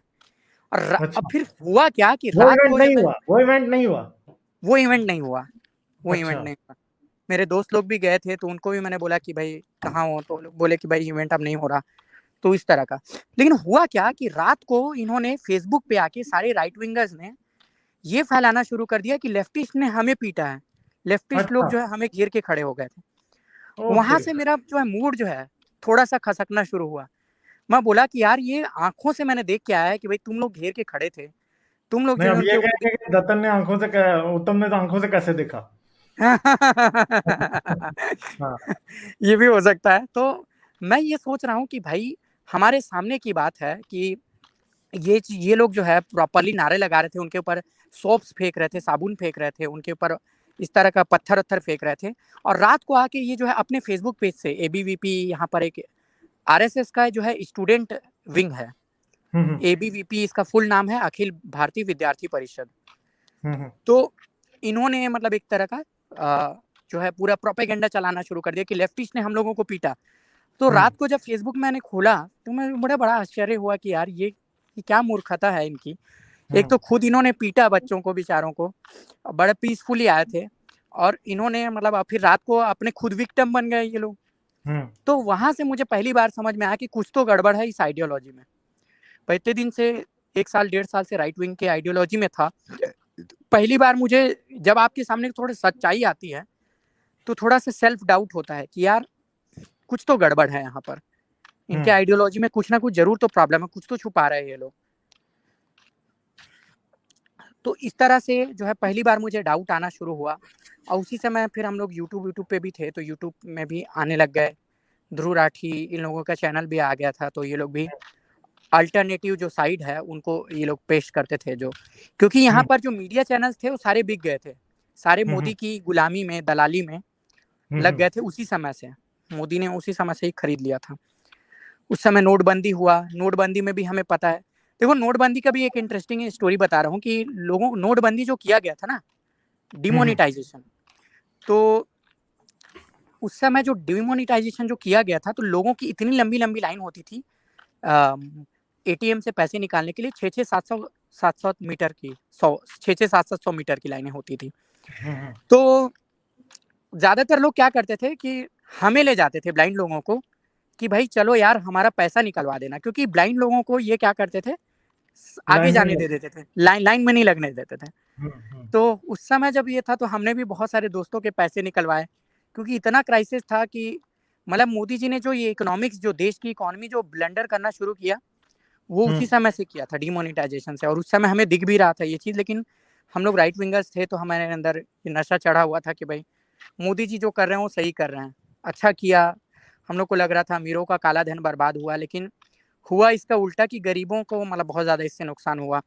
उनके व्यापार बंद हो गए। अमीरों ने तो अपने एक्सचेंज, वो लोग तो कहाँ नोट रखते हैं ना, वो तो अपना ब्लैक मनी है वो जो है बाहर रखते हैं। तो तो हमें ये चीज़ पता नहीं था, लेकिन इंटरेस्टिंगली यही था कि जो ब्लाइंड लोग थे उनको ये बहुत इस्तेमाल किया लोगों ने कि भाई चलो हमारा नोट निकलवा देना, और बहुत लोगों ने निकलवाया। तो हम लोग जो है तो बोलते थे भाई फ्री में, तो इतने हम लोग मतलब सस्ते भी थे कि यही कहते थे कि भाई चलो ठीक है, एक सिगरेट पिला देना, तुम्हारा 2000 निकलवा रहे हैं। तो हुँ, हुँ। हम लोग ये भी बोलते थे उनको। तो फिर मैंने जो ग्रेजुएशन जो है अपना सारा जो है, उस समय तक मुझे इंग्लिश भी आने लग गई थी। फिर ये सारा चीज़ मैं इंग्लिश 2-3 सालों में सीख गया था। इस्लाम, इसमें बहुत ज़्यादा योगदान जो इस्लाम के प्रति जो एक्स मुस्लिम्स की जो राइटिंग है, हुँ, मैं हुँ। सबसे ज़्यादा थैंक्स उन्हीं को करूँगा कि उन्हीं के कारण भी मुझे आज इतना इंग्लिश जो आता है। क्योंकि इस्लाम का जो क्रिटिसिज़्म है इतना इंटरेस्टिंगली ये लोग लिखते थे, अली सेना हो गए हुँ, या हुँ। एमए हो गए, अबुल कासिम, कि खाना खाने का भी सूझ नहीं होता था। जब मैं सेकंड ईयर में इस्लाम के बारे में पढ़ रहा था, हुँ। तो खाने खाने का भी मन नहीं करता था कि इतना सिंपल इंग्लिश में और इतना इंटरेस्टिंग बना-बना के। लेकिन इससे हमें बहुत चीज़ सीखने को मिला, जो एक्स मुस्लिम्स की जो राइटिंग थी उनसे, कि भई किस तरह से आर्गुमेंट करना है, किस तरह से रेफ़रेंस के साथ बातें करनी है। तो इसीलिए फिर हमने जब लव लेटर्स भी उस समय जो ग्रेजुएशन में लिखने शुरू किए तो वो रेफरेंस के साथ लिखते थे कि वो बहुत, और उसका असर भी होता था कि जिसके लिए लिखते थे तो वो गले से लगा लेती थी लड़की जो है। अच्छा। ये भी चीज़ का इतना बड़ा इम्पैक्ट होता था कि कोई इमेजिन नहीं कर सकता उस तरह की चीज़ें जो हमने किया। फिर ग्रेजुएशन जो है मैंने पास कर लिया और मैंने लाइफ में पहली बार इंग्लिश में फिर एंट्रेंस एग्ज़ाम लिखा। मेरी कभी हिम्मत नहीं होती थी इंग्लिश में लिखने की, लेकिन पहली बार मैंने जेएनयू का एंट्रेंस जो है यहाँ पर सबसे टफ माना जाता है और इंडिया की, वर्ल्ड की, मतलब ये मानोगे सबसे बेस्ट यूनिवर्सिटीज़ में आती है इंडिया में। हाँ। जो है सबसे बेस्ट यूनिवर्सिटीज़ में और वर्ल्ड में भी। तो और उस समय तक मोदी जी ने मतलब जेएनयू को पूरा बदनाम कर चुका था। मतलब जो टीवी मीडिया था यहाँ पर, वो जो है JNU equals to anti national university ऐसा डिक्लेयर कर चुका था। सोचो इंडिया में मतलब 4 ढंग की यूनिवर्सिटीज़ नहीं है, लेकिन जो एक अच्छी यूनिवर्सिटी थी टॉप की, उसको इन्होंने एंटी नेशनल कह दिया था। और लोग जो है इतने ज़्यादा, मतलब जेएनयू के नाम से इतने नफरत कि लोगों ने अपनी बच्चियों को भी पढ़ाना वहाँ से निकाल दिया। लोग अपने बच्चियों का एंट्रेंस नहीं देते थे कि हमारी लड़की जो है एंटी नेशनल। मेनली कहा जाता था कि जेएनयू जो है पाकिस्तानियों का गढ़ है, यहाँ से पाकिस्तानी मतलब पैदा होते, इस तरह का भी बात ये लोग करते थे। लेकिन जब मैंने जेएनयू का एंट्रेंस पहली बार दिया तो जेएनयू का एंट्रेंस मेरा जो है लकीली लाखों में से एक का होता है, तो उसमें मेरा भी पहली बार निकल गया हिस्ट्री से ही। उसमें डिसेबल्ड के बदले में मेरा ओबीसी से, मतलब मेरे इतने हाई मार्क्स थे कि मुझे अदर बैकवर्ड कास्ट वाले कोटे से इस बार लिया था। तो पहली बार, मतलब जनरली हमारे सीनियर्स भी थे ना, उनका नहीं। लेकिन जब मैं जेएनयू में गया तो देखता हूँ कि चीज़ें उससे बहुत उल्टा है। लोग यहाँ इतने ज़्यादा रैशनल हैं, बात करने में इतने अच्छे हैं, और लड़कियों को लेके मैंने देखा कि इंडिया में जितनी फ्रीडम लड़कियों को जेएनयू में होगी उतनी मतलब इनके घर में भी नहीं होगी। कि रात को 24 घंटे यहाँ लाइब्रेरी खुलती थी, रात को 3 बजे 4 बजे लड़कियां यानी अकेली, रात को लाइब्रेरी खुली रहती है जेएनयू में? हाँ 24 घंटे। अरे यार क्या बात है ये तो, मतलब पाकिस्तान में मैं इमेजिन नहीं कर सकता। मैं कायदे यूनिवर्सिटी में रात को लाइब्रेरी नहीं खुलती थी। पूरा सुबह 6 बजे तक खुलता है और यहाँ लड़कियां रात को अकेले घूमती हैं। हाँ। तो मुझे दुख होता था कि उन बच्चियों पे जिनको टीवी चैनल्स ने एंटी नेशनल करके वो किया, तो वो बच्चियां एडमिशन नहीं ले पाई। क्योंकि जेएनयू में जाके लड़कियां जो है जिस तरह से इम्प्रूव करती हैं अपने आप को, क्योंकि टीचर्स वहाँ पर बहुत ज़्यादा, आइडियोलॉजी वहाँ पर लेफ्ट का थोड़ा सा ज़्यादा है, लेकिन रैशनल बहुत है वहाँ पर लोग। तो 24 घंटे लाइब्रेरी खुल रही है। यहाँ पर जो ढाबा का जो कल्चर था जेएनयू का, वहाँ पर ज़्यादातर ढाबे पे हम लोग क्या करते हैं, ज़्यादातर गपशप मारते हैं, गर्लफ्रेंड्स की, बॉयफ्रेंड्स की बातें होती है। लेकिन वहाँ पर जेएनयू में मैंने जाके देखा कि लोग ढाबे पे मार्क्सिज्म का डिस्कशन कर रहे हैं, इंडिया की इकोनॉमिक पॉलिसी पे डिस्कशन कर रहे हैं, या फिर रेप पे डिस्कशन कर रहे हैं, सोशल इवल्स पे बहुत सारे डिस्कशन कर रहे हैं। और उसमें सभी लोग इक्वली पार्टिसिपेट कर रहे हैं, चाहे लेफ्टिस्ट हो, मतलब राइटिस्ट हो, बाकी लोग भी थे, और लड़कियां बहुत आगे से पार्टिसिपेट। तो मैंने पहली बार देखा कि भाई लड़कियों को इतनी ज़्यादा फ्रीडम मैंने पहली बार किसी यूनिवर्सिटी में देखी। नहीं तो गांव में मैंने देखा है कि 6 बजे के बाद लड़कियां घर से बाहर नहीं निकलती यहाँ पर। तो वहाँ पर जब रात को 2 बजे 3 बजे हम लोग जब चाय पीते थे ढाबे में रात को वहाँ पर, तो लड़कियां सारी अकेली अपनी आती थी, बैठती थी, बातें करती थी, वहाँ पर सिगरेट्स पीती थी। तो हमने पहली बार, मुझे बहुत मतलब मेरे अंदर जो राइट विंग का जो खात्मा है वहाँ से अब शुरू होने लगा था कि मैंने पहली बार देखा कि लड़कियों को ओपनली वहाँ पर सिगरेट्स भी पीती हैं। मैंने पहली बार लाइफ में देखा कि भाई कोई लड़की स्मोक कर रही है या ड्रिंक भी कर रही है, इस तरह का भी चीज़ था। मेरी आवाज़ आ रही है ना? आ रही जबरदस्त आ रही। हेलो। तो हाँ आ रही है, आ रही ना? हाँ, तो कहीं इधर कहेंगे कि सिगरेट पीने से क्या होता है। हाँ, वो कह सकते हैं कि भाई मगर एक बात है कि उनको ये बताना जरूरी है यहाँ पे कि कोई अगर लड़की सिगरेट पीती है तो इट डज नॉट मीन कि शी इज अ होर। ये बात है। तो मर्द जैसा पीता है तो उसका कैरेक्टर का कोई ताल्लुक नहीं है सिगरेट पीने से, इस तरह औरत के कैरेक्टर का भी कोई ताल्लुक नहीं है सिगरेट पीने। बिल्कुल बिल्कुल, ये बात हमें समझना चाहिए। इवन ड्रिंक भी करती है तो जरूरी नहीं है कि वो भाई उसका अपना मैटर है। मैं जानता हूँ, मैं कितनों को जानता हूँ। मेरी अपनी बेगम ड्रिंक करती है, वो हम बहुत कम करते हैं, बट करते हैं। क्या इसमें क्या है?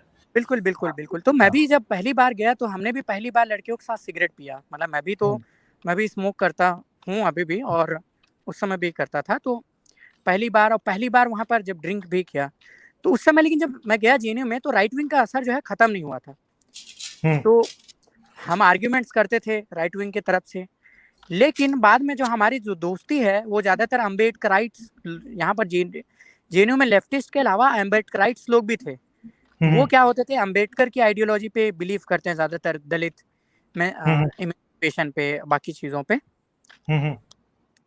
तो उन लोगों से मुलाकात हुई, मेरी दोस्ती उन लोगों से हुई। तो धीरे धीरे पता नहीं कहाँ से मुझे, एक तो पढ़ने का बहुत शौक था, तो मैंने द वायर, बाकी जो इंडिपेंडेंट मीडिया है वो कंज्यूम करना शुरू कर दिया था, द वायर, न्यूज़ लॉन्ड्री। और चूंकि हम लोग जो एक्स मुस्लिम जो मूवमेंट था उसको फॉलो कर रहे थे, तो वहीं पर जो है मशाल खान का केस हुआ, वहां पर से ये चीजें हुई। 2017 की बात है। 2017 में ही मैं जेएनयू में गया था, मतलब ग्रेजुएशन पास करके। तो वो भी हम्म। हम फॉलो कर रहे थे, तो हमारे अंदर 2017 में मैं पाकिस्तान से जिला वतन हुआ था। हम्म, मशाल खान जो है वो मेरे ख्याल है 2-1 माह बाद मशाल खान वाला इशू हुआ था, जब मैं बिल्कुल पाकिस्तान बिल्कुल। से तो आ मुझे गया था। मशाल खान वाला इशू हुआ था तब तो मैं ग्रेजुएशन में था, लेकिन हम्म जो 2017 के जून जुलाई में मैं जेएनयू चला गया था। तो हम्म वहां पर जो है मेरा जो है 5-6 महीने के अंदर ही, मतलब 2-3 महीने के अंदर ही, फिर हमें अपने रिलीजन पे सोचने का मौका मिला कि भाई हमने इस्लाम को समझ लिया, कब अब अपने रिलीजन को भी तो जरा देखें कि इधर क्या है। हम्म तो जितनी गंदगी इस्लाम में थी उससे कहीं ज्यादा गंदगी हमें अपने रिलीजन में फिर नजर आनी जो है धीरे धीरे शुरू हो गई।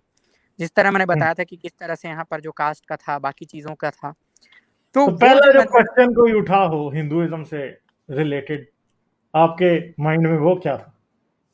जो पहला क्वेश्चन मेरे मन में उठा था जनरली जो है, यही मेनली कास्ट के बात पे ही उठा था कि भाई कास्ट को लेके जो है जिस तरह का जो चीज था, डेफिनेशन जो था, कि तरह तरह की बातें करते थे। कुछ लोग कहते थे कि भाई कास्ट जो है ऐसी बना है, कुछ लोग कहते थे ये।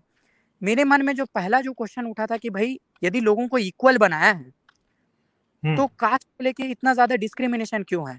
इस डिस्क्रिमिनेशन कास्ट को लेके इतना ज्यादा हद तक है कि एक लड़का दूसरे लड़की से यहाँ मैरिज नहीं कर सकता।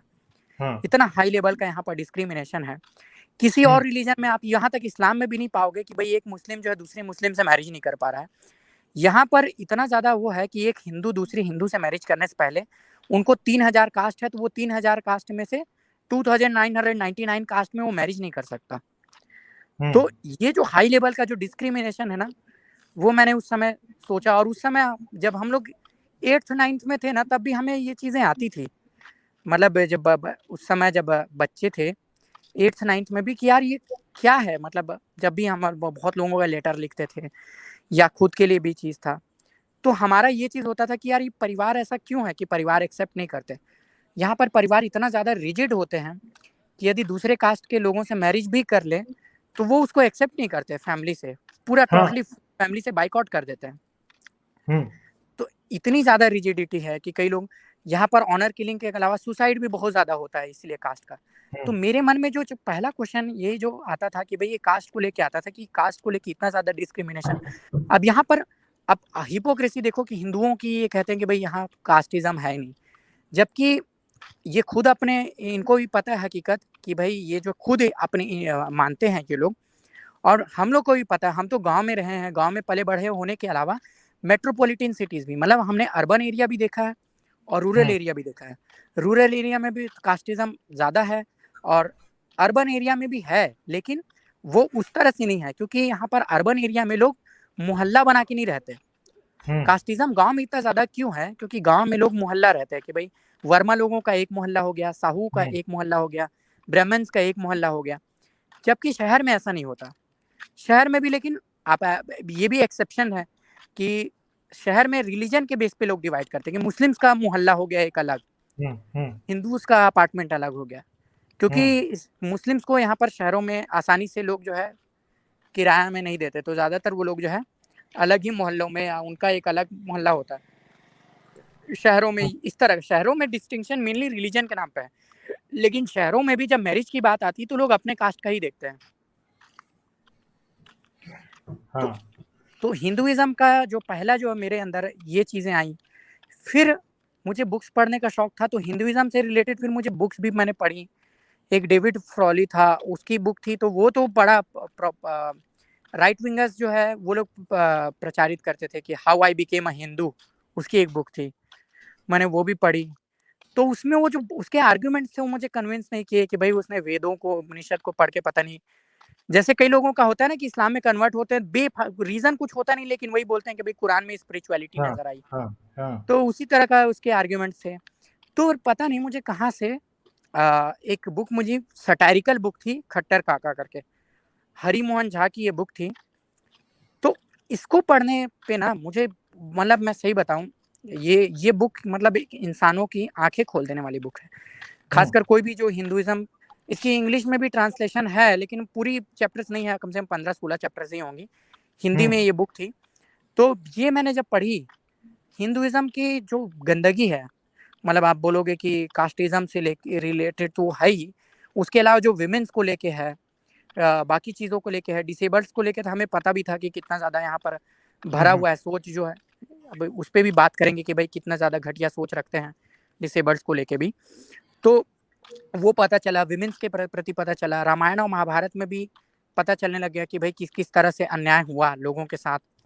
कि जो उस समय जो रामायण में भी एक किस्सा है कि एक जो शूद्र था शंभुक नाम का, उसको राम ने इसलिए मतलब उसको किल कर दिया था, उसको मार डाला था कि उसने वेद पढ़ते हुए सुन लिया था।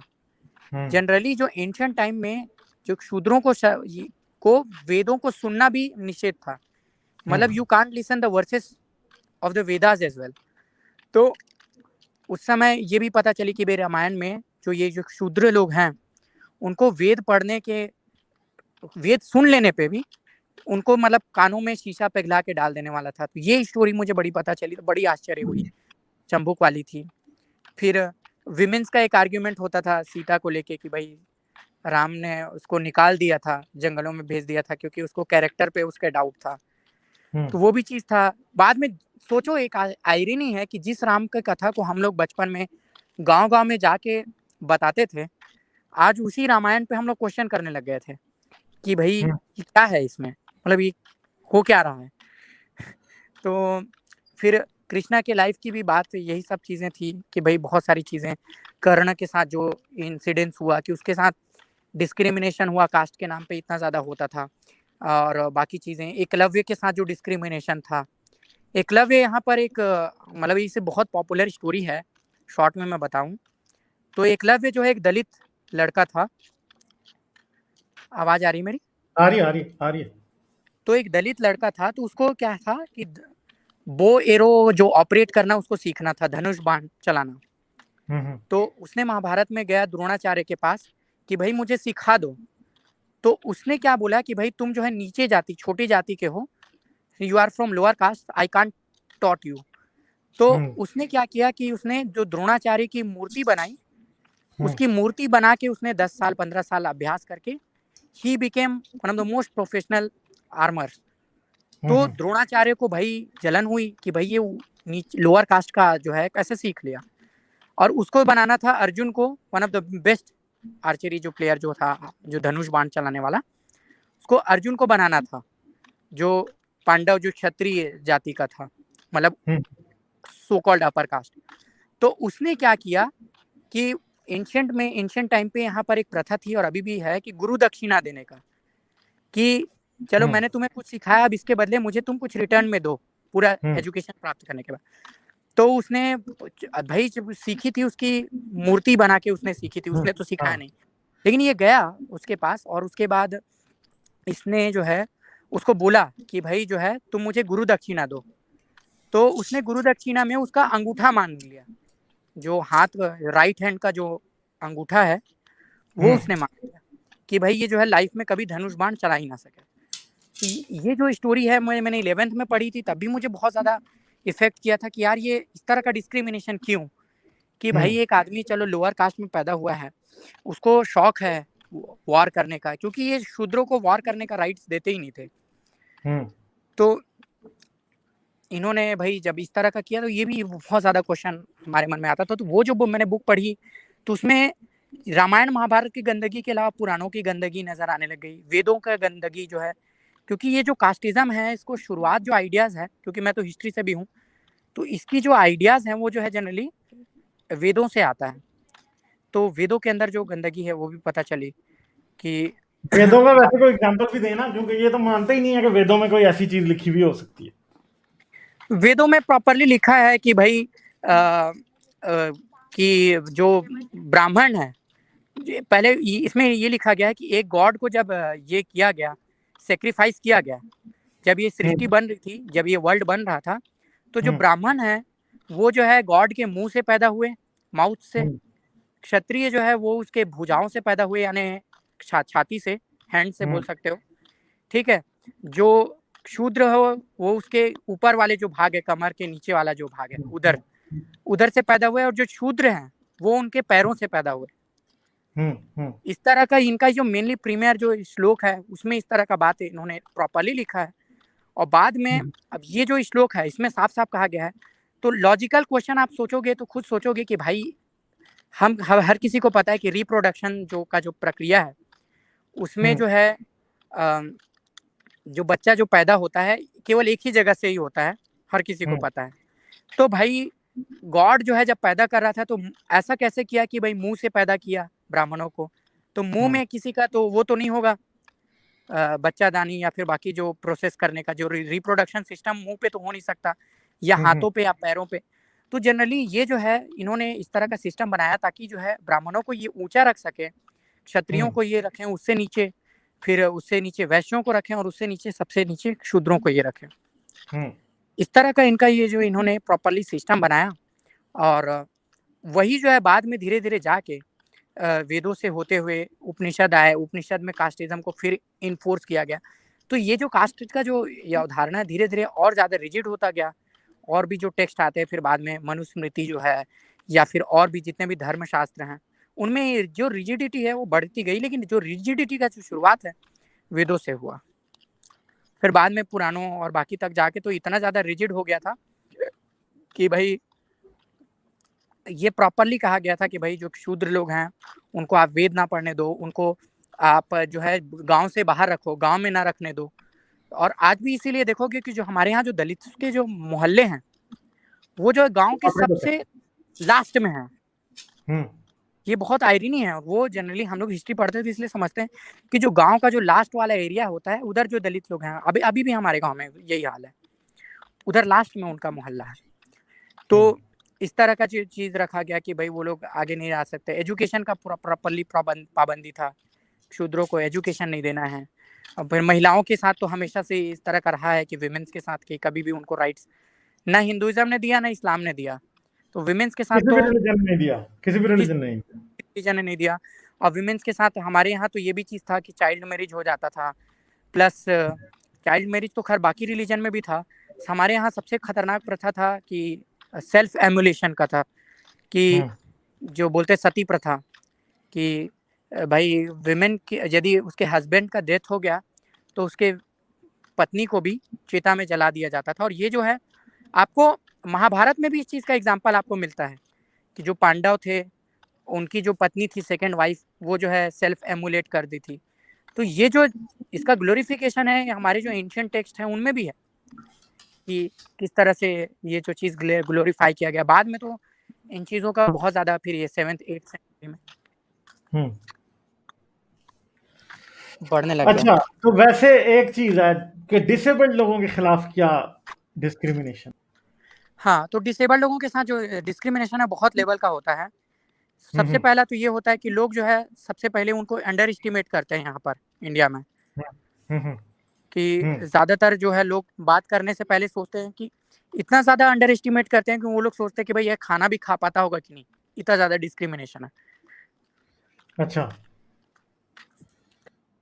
ठीक है। दूसरी चीज़ होती है कि डिसेबल्ड को यहाँ पर मैंने देखा है कि हर तरह की चीज़ों में प्रॉब्लम होता है, कि मान लो नॉर्मल लोग होते हैं वो लोग ना डिसेबल्ड को जनरली सिंपैथेटिक ज़्यादा देखते हैं, सिंपैथेटिक होके, एम्पैथेटिक होके कोई देखता ही नहीं। मतलब मैं सीधी सी बात ये बोलूँ कि मान लो लव और रिलेशनशिप या मैरिज की बात आई तो जो ज़्यादातर जो यहाँ पर की जो सोसाइटी है उसमें एक्सेप्ट नहीं करते।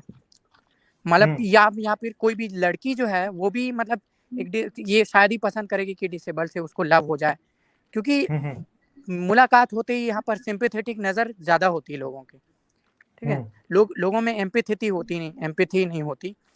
हमारा क्या होता है कि हम लोग जो लोग चाहते हैं कि हमको एम्पैथेटिक होके देखे लोग, इक्वली ट्रीट करें, लेकिन ज़्यादातर हमें देखने को मिला है कि भाई सिंपैथेटिक बहुत ज़्यादा होते हैं। फिर उसके साथ साथ डिसेबल्ड के साथ हर तरह का चीज़ है। एम्प्लॉयमेंट देने के मामले में कोई भी एम्प्लॉयमेंट डिसेबल्ड को देता नहीं है, खासकर प्राइवेट सेक्टर डिसेबल्ड को एम्प्लॉयमेंट यहाँ पर देता ही नहीं। किसी भी तरह का एम्प्लॉयमेंट है ही नहीं प्राइवेट सेक्टर के पास। उसी के साथ साथ आप देखोगे कि बाकी जो सेक्टर हो गया वहाँ पर भी नहीं। गवर्नमेंट सेक्टर पे भी क्या as a teacher, as a railway में या बाकी चीज़ों में उनको मिल जाएगा, ठीक है। मतलब बहुत एम्प्लॉयमेंट अपॉर्चुनिटी कम है। एजुकेशन यहाँ पर डिसेबल्ड के साथ बहुत रेयर है, मतलब बहुत लो।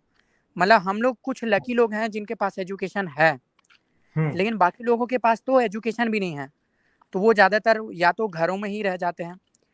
तो बाकी चीज़ है। और लोगों को क्या है, गांव में यहाँ पर बिलीफ है कि ये जो है इसका पूर्व जन्म का कर्म होगा, जिसके कारण जो है ये जो है डिसेबल्ड हुआ होगा। और ये इस बात को इतनी बार रिपीट करते हैं कि एक ब्लाइंड आदमी भी सोचने लग जाएगा कि हाँ यार, मैंने पुराने जन्म में कुछ किया होगा जिसके कारण मैं जो है आज डिसेबल्ड हुआ हूँ। तो इस तरह का भी चीज़ है। तो ये तो सब यानी चीज़ें जो लोग इवन के ये चीज तो फिर लोगों के अंदर से बिल्कुल ही एम्पैथी को निकाल देती होगी ना, कि यार इसने तो कोई पाप किया, वही इसके पाप की वजह से ये हुआ है। बिल्कुल। तो बहुत फिर तो ज्यादा। इसका मतलब है कि रिलीजन अगर वैसे देखा जाए, क्रिश्चियनिटी या दूसरे मजहब के लोगों को देखा जाए, तो वो कम से कम ये तो नहीं मानते ना कि कोई डिसेबल्ड है तो उसने पिछले जन्म में कोई पाप किया होगा। इसलिए आज से ये जो जन्मों का चक्कर है, ये तो ज्यादा बल्कि डिस्क्रिमिनेशन है एक ज्यादा हिसाब से। डिस्क्रिमिनेटरी, बिल्कुल बिल्कुल सही बात है, बहुत ही क्योंकि ज्यादा ये डिस्क्रिमिनेटरी। जैसे एक बात है कि कोई दूसरे मजहब के लोग होते हैं, तो वो देखते हैं कोई ब्लाइंड है, कोई और डिसेबिलिटी है, तो वो कम से कम एटलीस्ट ये तो नहीं सोचते कि यार वो उस शख्स की को जिम्मेदारी तो नहीं देते ना, उसके ऊपर तो नहीं हाँ ठहराते कि भाई इसने किया बिल्कुल होगा, बिल्कुल। तो किस तरह से यहाँ ब्लाइंड पर है। तो आपको ही रिस्पॉन्सिबिलिटी हाँ ठहरा हाँ देते हैं कि भाई तुमने ही हाँ। पिछले जन्म में कोई गंदा काम किया होगा, कोई गलत काम किया होगा, जिसके कारण। और यही हम्म, चीज़ था कि जब मैं जेएनयू में गया, तो मुझे ये भी स्टोरी को शॉर्ट करते हैं कि भाई अ, जब मैं जेएनयू में गया तो ये मुझे तरह तरह के लोग मिले, और इसीलिए मेरा जो एथिज्म की ओर जो है झुकाव होता गया, क्योंकि मुझे डिस्क्रिमिनेशन था कास्ट के नाम पे, वुमेन्स के नाम पे, बाकी चीज़ पे, और हाइपर नेशनलिज्म जो बढ़ रहा था, बिगेटरी जो बढ़ रही थी हमारे कंट्री हम्म, में। बिगेटरी अभी बढ़ चुकी है बहुत ज़्यादा। तो वो चीज़ें भी परेशान करने लगी। जब जेएनयू में गए तो हकीकत पता चलता था कि लोगों का किस तरह से ये है। तो ये जो डिस्क्रिमिनेटरी जो एटीट्यूड है खासकर डिसेबल्स के प्रति, कि भाई ये जो पुराने जन्म के कारण इसका ये हो गया, या बाकी चीज़ों के कारण इसका ये हो गया होगा, तो वो भी चीज़ें एक बहुत बड़ा मतलब क्रिएट करता है कि भाई हाँ, ज़रूर इनमें प्रॉब्लम तो है। तो जब मैं जेएनयू में गया तो मुझे जो है ये जो है चीज़ें लगने लगी। तो मैंने अपने नाम के आगे सबसे पहले तो अपना ये जो कास्ट था वो हटाया, कि मेरा रीजन क्या लगाऊं। फिर मुझे सोचा कि भाई कट क्यों ना गई अपने आवाज, गांव कट का गई नाम आवाज, जो है मैं एकदम ऐड कर आवाज दूं कट गई, आवाज कट अपने गई, आवाज नाम कट के गई, आगे। आवाज कट गई। मैंने अपने नाम के आगे से हटाया, आवाज उसके कट बाद कोई अब सुनाई क्लियर नहीं। है? अभी ठीक है, अभी ठीक है। हाँ हाँ, अब अभी क्लियर है। हाँ तो हाँ, अभी मैंने अपने ठीक है, नाम अभी के ठीक आगे है। से फिर पहले अपने तो कास्ट हट हाँ, तो मैंने अपने नाम के आगे से सबसे पहले तो अपना कास्ट हटाया, और कास्ट हटाने के बाद मैंने कुछ दिनों बाद फिर अपना जो गांव का नाम है वो अपने कास्ट के जगह ऐड कर दिया, कि भाई दतानवासी फिर मैंने अपना लिखने लग गया। और यही सब रीज़न थी गालिब, जिसके कारण फिर मेरा जो है रिलीजन के प्रति, और खासकर हमारे यहाँ जो बिगेटरी इतनी ज़्यादा बढ़ रही है, खासकर हिंदू मुस्लिम हेट्रेड इतना ज़्यादा बढ़ रहा है।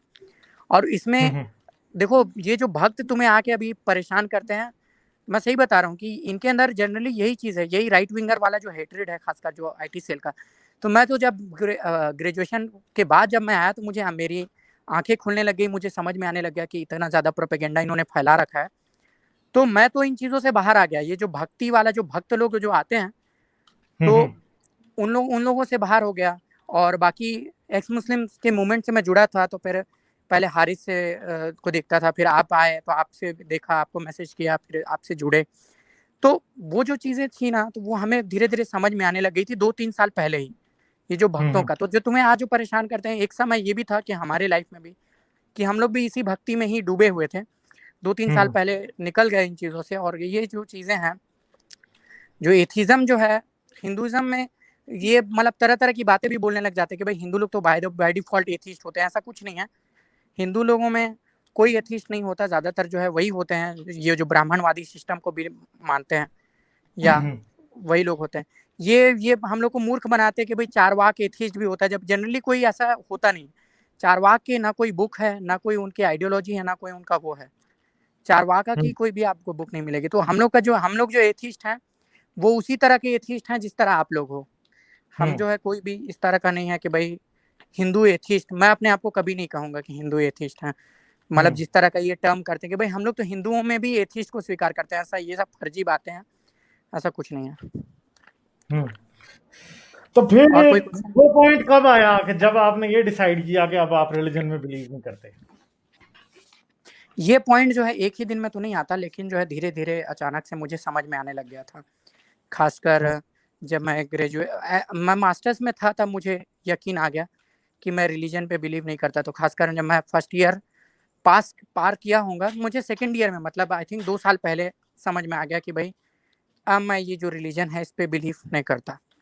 धीरे-धीरे आया, क्योंकि बहुत सारी किताबें पढ़ी, और लेकिन बिलीव जो है कंफर्म तभी हुआ जब मैंने वो बुक पढ़ी खट्टर काका, हरि मोहन झा की, कि भाई अब तो मुझे इस रिलीजन की गंदगी में नहीं रहना है। मगर एक बात है कि आप क्या समझते हैं कि आप एक पीएचडी कर रहे हैं आप, और हम soon one day we will say कि जी डॉक्टर उत्तम दत्तनवासी हम कहेंगे, तो आप क्या समझते हो कि एजुकेशन का कितना रोल है आपको बहुत एनलाइटन ही कर? ज़्यादा, बहुत ही और ज़्यादा। बिना एजुकेशन के आप कभी इमेजिन कर सकते हो कि हम लोग एथिस्ट बने? ब्लाइंड लोगों में आपको 99% आपको बिलीवर ही मिलेंगे, कोई एथिस्ट मिलेगा ही नहीं, मुश्किल से 1% आदमी मिलेगा। तो एजुकेशन की बहुत ज़्यादा ज़रूरत है, एनलाइटनमेंट की बहुत ज़्यादा ज़रूरत है। आज मेरे पास जो है, वो एजुकेशन के कारण ही है। मैंने और पढ़ा। दूसरी बात ये है कि एज ए ब्लाइंड होते हुए भी आप पीएचडी कर रहे हो, वो भी हिस्ट्री में। ठीक है, मतलब ये कोई छोटी मोटी बात नहीं है, पीएचडी करना कोई छोटी मोटी बात नहीं है। बहुत ज्यादा कोई आम आदमी मैं अपने पीएचडी गाँव नहीं में पहला आदमी हूँ जो पीएचडी कर रहा हूँ। कर। तो अपने गाँव का मतलब पहला आदमी हूँ जो पीएचडी कर रहा हूँ। अपने फैमिली में पहला आदमी हूँ जो हुँ। तो हाँ, एक मैं बात है अपने कि अब फैमिली में जिस पहला आदमी हूँ तरह जिसने आपने पोस्ट इंडियन ग्रेजुएशन हिस्ट्री किया है। पढ़ी है, आपने जो इंडियन हिस्ट्री में आप मतलब आपकी अब आप वैसे क्या प्रोजेक्ट क्या करोगे, आप क्या थीसिस करोगे, आपने कोई प्लान किया कि मेरा अभी जो आप है पहुंचे हो या इंडियन नहीं हिस्ट्री पहुंचे? में मेरा बिल्कुल, मेरा इंडियन हिस्ट्री में एंशिएंट इंडिया पे स्पेशलाइज़ेशन है। हम्म। एंशिएंट इंडिया में स्पेशलाइज़ेशन, और मेरा जो टॉपिक है, वो है life and music of Mauryan and post Mauryan age. अच्छा। यानी कि जो अशोका और बाकी टाइम पे जो लाइफ और म्यूज़िक जो था, उस हाँ हाँ समय हाँ हम लोग स्टडी कर रहे हैं कि भाई रॉयल लाइफ में म्यूज़िक किस तरह से इन्वॉल्व था, रिलीजन में किस तरह से इन्वॉल्व हाँ था। हाँ। तो मेरा जो है एंशिएंट इंडिया पे स्पेशलाइज़ेशन है। एमए मैंने मास्टर्स जो किया था जेएनयू में। उसके बाद मैं पंजाब यूनिवर्सिटी में life and music of Mauryan and post Mauryan age में कर रहा हूँ पीएचडी। तो जनरली मेरा टॉपिक जो है थोड़ा-सा, चूँकि मुझे यानी म्यूज़िक पे आप पहले इंटरेस्ट है। जेएनयू में थे, अब आप पंजाब यूनिवर्सिटी से कर रहे हैं? पंजाब यूनिवर्सिटी में। हम्म। हुँ। अच्छा, तो मैं तो देखें, मैं तो आपसे बात करके हमेशा इंस्पायर ही होता हूँ, because you have a very मैं पॉजिटिव एटीट्यूड टुवर्ड्स लाइफ ना। मुझे कभी ऐसा नहीं लगा कि जी मैं किसी ऐसे बंदे से बात कर रहा हूँ कि जो किसी भी तरह से किसी दूसरे शख्स से कम है, ना मेंटली, ना जैसे अब आप बता रहे हैं सारा कुछ, जैसे आप मतलब एक चीज है कि मुझे भी अपने वो दिन याद आते हैं, मैं ट्यूशन पढ़ा के जब मैं मैट्रिक में था तो मैं करता था। ठीक है, तो आप म्यूजिक बजा के कर रहे हो। ठीक है, हुँ। तो ये एक बड़ी बात है कि एक हिम्मत की स्टोरी है, ऐसा नहीं जी, है कि जी म्यूज़िक भी मतलब कर रहा हाथ हूँ हाथ और रख के प्लस बैठे। कंपोज़िशन भी करते हैं। हाँ, हाथ हाथ रख के नहीं बैठे। तो यार ये मैंने हुँ। उत्तम के चैनल का भी लिंक डाला हुआ है जी। डिस्क्रिप्शन में, ये लोग आप लोग जाके जरूर सब्सक्राइब करना। तो ये उत्तम की कहानी जो हमने सुनी, अब ये इतनी लंबी कहानी है और अभी मुझे पता है कि इसमें बहुत सी बातें और भी होंगी। मैं किसी दिन उत्तम को किसी लाइव स्ट्रीम में भी बुलाऊंगा, और जो भी क्वेश्चन आपने करने हुए उत्तम से वो भी आप कर सकते हैं। तो उत्तम, वैसे आप क्या समझते हैं कि अगर इंडिया को आगे जाना है तो ये जो रिलीजियस बिगेटरी है हुँ। इसको खत्म करना क्यों जरूरी है, और कैसे ये हो सकता है?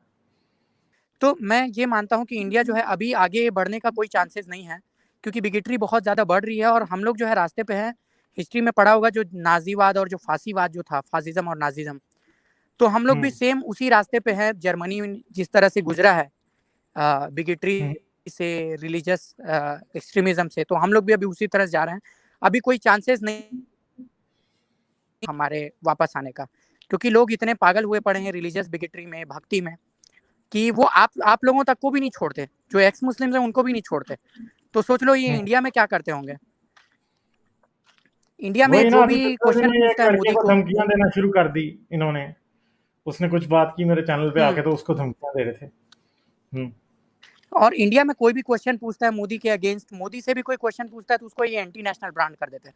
तो हमारे यहाँ जो वो जो कल्ट फिगर जो होता है ना, वो जो है बहुत ज्यादा शुरू हो गया, और बहुत मुश्किल है हमारे यहाँ आगे आना। अभी हम लोग जर्मनी के रास्ते पे हैं, भगवान करे तो क्या ही होगा, गॉड मुझे तो तो क्या लगता ही है कर सकता पाकिस्तान के रास्ते पे हैं। पाकिस्तान में भी पहले ये शुरू हुआ था कि पहले हाँ लोग जब बात करते थे तो गद्दार गद्दार, हाँ, देशद्रोही, ठीक है। देशद्रोही यही। उसके बाद फिर गुस्ताखे रसूल और ब्लास्फेमी शुरू हुई। तो फिर मुझे हाँ, लग रहा है कि ब्लास्फेमी बस अभी शुरू होने की हमारे देर है यहाँ भी इंडिया। आ गया ब्लास्फेमी। आप देखो वेब हाँ सीरीज बना दे रहे हैं, हाँ उसमें छोटा सा हाँ मजाक है, उसको लेके ये इतना आगे आ रहा हाँ। है। टेम्पल में किस करता हुआ दिखा दिया एक सीन नेटफ्लिक्स में, तो उस पे हम्म। ये पागल हुए पड़े हैं। तो हमारे यहाँ वो जो चीजें आ रही हैं बहुत मुश्किल है। अभी मुझे नहीं लगता कि हम लोग वापस आ पाएंगे। हम्म। एजुकेशन इनलाइटनमेंट यहाँ पर है, लिटरेसी जो है नहीं लोगों में, हम्म। मतलब बहुत ज्यादा है नहीं, और बहुत मुश्किल है यार। मुझे तो नहीं लगता अभी हम लोग जो है, हम लोग पाकिस्तान वाले रास्ते पे है। जिस तरह 1986 में 87 में जियाउल हक ने जो काम हम्म। किया, वही काम अभी हमारे प्राइम मिनिस्टर कर रहे हैं, और बहुत स्पीड से कर रहे हैं। क्योंकि उस समय सोशल मीडिया नहीं था, इस समय सोशल मीडिया है, तो वो काम और तेजी से हो रहा है। बहुत तेजी से हो रहा है, बिल्कुल, इसमें कोई शक वाली बात नहीं है। जियाउल हक के टाइम में तो सोशल मीडिया नहीं था, टीवी चैनल एक होता था पाकिस्तान में, प्रोपेगेंडा बिल्कुल बिल्कुल। फैलानी इस उस तरह समय लोग क्या है, करते 1000 न्यूज चैनल है, तो 1000 न्यूज चैनल सारे प्रोपेगेंडा ही कर रहे हैं। थे। सारे एक्टर एक्ट्रेसेस सिंगर्स सब प्रोपेगेंडा कर रहे हैं, सब जो है मतलब मगर इस तरह से। मगर ये बात रुकेगी कैसे? क्या इंडिया वालों को पाकिस्तान की गलती से सीखना चाहिए, या खुद ये गलती करके देखें दोबारा? मुझे तो लगता है कि फार्मर्स जो अभी प्रोटेस्ट चल रहा है वही हम्म। है। यदि वो प्रोटेस्ट सक्सेस नहीं होता है तो इंडिया हम्म। को जो है पाकिस्तान बनने से कोई नहीं बचा सकता। यदि मगर फार्मर्स वो तो मुझे प्रोटेस्ट, लगता है कि फार्मर प्रोटेस्ट एक लिहाज से नाकाम ही हो चुका है, क्योंकि उसको इतना मिलान कर दिया गया कि अब तो उस पर कोई बात करे तो वो देशद्रोही है। हाँ, पहले इन्होंने फार्मर्स को खालिस्तानी बोला, टेररिस्ट हाँ बोला, हाँ देशद्रोही बोला, फिर चीनी चीनी फंडेड बोला। तो हाँ। क्योंकि फार्मर्स यदि वो हुए, तो क्योंकि हमारे यहाँ जो दो इंडस्ट्रियलिस्ट हैं, अंबानी और अडानी, इनका हम्म। इतना कंट्रोल है कि इन्होंने सारा पब्लिक जो सेक्टर यूनिट्स हैं वो सारे खरीदने शुरू कर दिए हैं। रेल, मोदी जी ने मतलब रेल सारा बेच दिया है। बैंकिंग जो सिस्टम है, सब वो जो है क्या, जो कैपिटलिज्म का जो मोनोपोली वाला सिस्टम होता है, तो दो ही हम्म। इंडस्ट्रियलिस्ट को सब चीज, देश की जितनी भी पब्लिक सेक्टर यूनिट्स हैं वो दे रही हैं। तो हमारे यहाँ हम्म। जो चाइना जिस तरह की गुलामी श्रीलंका में ला रहा है, वो उसी तरह की गुलामी हम्म। हमारे यहाँ अंबानी और हम्म। अडानी का ही करेंगे। तो बहुत मुश्किल है। अभी हम लोग तो पाकिस्तान से भी बुरी हालत में, जिस तरह पाकिस्तान $46 बिलियन का कर्जा लेके सीपीईसी का प्रोजेक्ट बनवा रहा है, तो वही हाल हमारा भी होगा कि हमारे यहाँ अंबानी और अडानी ही सारा चीज कंट्रोल करेंगे, हर चीज में उनकी मोनोपोली। तो बहुत मुश्किल दौर आ रहा है हमारे यहाँ। तो सोच के ही डर लगता है कि भाई क्या होगा आगे, क्योंकि पाकिस्तान से भी बुरा हालत हमारा होने वाला है। क्योंकि हमारे यहाँ ये तो रिलीजियस पॉपुलेशन बिगेटरी बहुत के ज्यादा अलावा पॉपुलेशन के साथ साथ फार्मर्स के ऊपर जो है ना, फार्मर्स जो है यहाँ पर जो गरीब लोग हैं इसलिए सरवाइव कर रहे हैं क्योंकि इनके पास फार्मिंग है। गवर्नमेंट चाह रही है कि जो फार्मर्स का जो जमीन है वो भी इनको बेच दिया जाए इंडस्ट्रियलिस्ट है। को। और ये हमारे यहाँ जो ट्राइबल एरिया है वहाँ पर यही इसी बात का क्लैश है कि ये हम्म। जितने भी ट्राइबल्स के जो जमीन है उनको लूट के इंडस्ट्रियलिस्ट को, लोगों को दे दिया जाता है, और वो बेचारे हम्म। फिर परेशान रहते हैं क्योंकि उनको जंगल से बहुत ज्यादा मोहब्बत होती है ट्राइबल्स को। हम्म। तो ये रीजन है, बहुत मुश्किल है। हमारे यहाँ पाकिस्तान से भी बुरा दौर आने वाला है, क्योंकि रिलीजन के साथ साथ हमारे पास रिसोर्सेज भी नहीं होंगे, गरीबी आ जाएगी। मतलब फार्मर्स प्रोटेस्ट यदि सफल नहीं हुआ तो जमीन से भी किसान हाथ धो बैठेंगे, ये भी है। ये तो एक परेशानी की बात जरूर है। मगर Uttam, what would you like to say to your countryman मैं इन द अपने एंड? कंट्रीमैन को यही कहना चाहूंगा कि भाइयों, अभी भी मौका है, जाग जाओ। क्योंकि कोरोना का इतना ज़्यादा सेकेंड वेव आया है, तो गवर्नमेंट जो है पूरी फेल हो चुकी है। लोगों हम्म। के पास ऑक्सीजन भी नहीं है, बेड नहीं है, हॉस्पिटल नहीं है। यदि अभी भी आप भक्त बने हुए हो गवर्नमेंट की, तो यही है कि कम से कम थोड़ा सा तो शर्म करो कि आपके अपने लोग भी मर रहे हैं, क्योंकि हर किसी के रिश्तेदार में कोई ना कोई डेथ हो रहा है। उसके अलावा आपके यहाँ नौकरी चली गई, बच्चों के पास एम्प्लॉयमेंट नहीं है। तो मैं अपने कंट्रीमैन को यही कहूंगा कि प्लीज जो रिलीजियस बेगेट्री है वो अपने पड़ोसियों से सीखो यार। तुम लोग तो उनको मतलब पड़ोसियों से सीखो कि वो लोग कितने ज्यादा बर्बाद हुए एक रिलीजन के नाम पे, हाँ। वो लोग कंट्री बनाए हाँ। और उसका ये जो है हश्र देख रहे हैं पड़ोसी लोग से। हम लोग क्या कर रहे हैं, वही गलती दोबारा दोहरा रहे हैं, वो भी आफ्टर 70 ईयर्स। उसी हम्म। समय दोहराते तलक बात है। 70 ईयर्स हमने एक सेक्युलर कंट्री बना के आराम से चलाया, तो क्यों ना आगे भी चलाए। और ये हमारे कंट्रीमैन पे ही डिपेंड करेगा कि यदि वो लोग ये चीज कर पाते हैं, वरना रास्ता तो बहुत ज्यादा कठिन है। हाँ, ये अभी इनको समझ नहीं आती, मगर आगे जाके समझ आएगी। तो उत्तम, यार लेकिन वो मैं समझ आप में आने का कोई मतलब नहीं है। जब चीज सब कुछ खत्म हो गया फिर समझ में आ रहा है ना, तो कोई फिर मतलब नहीं समझ है में आने समझ का में। वाकई कोई फायदा नहीं है फिर। बिल्कुल कोई कोई समझ कोई कोई बेनिफिट मतलब नहीं है उस टाइम। नहीं। आज से जब 20 साल पानी बाद तुम्हें समझ में आ रहा है तो कोई मतलब नहीं।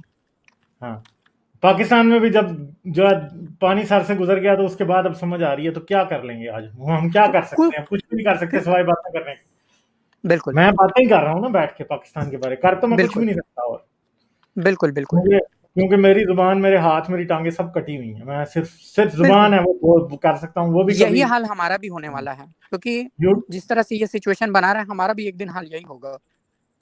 यूट्यूब फर्ज करो अभी पाकिस्तान बंद कर दे, तो मेरी भी जुबान कट गई, फिर खत्म हुई बात। और पहले पाकिस्तान में थी भी अपन।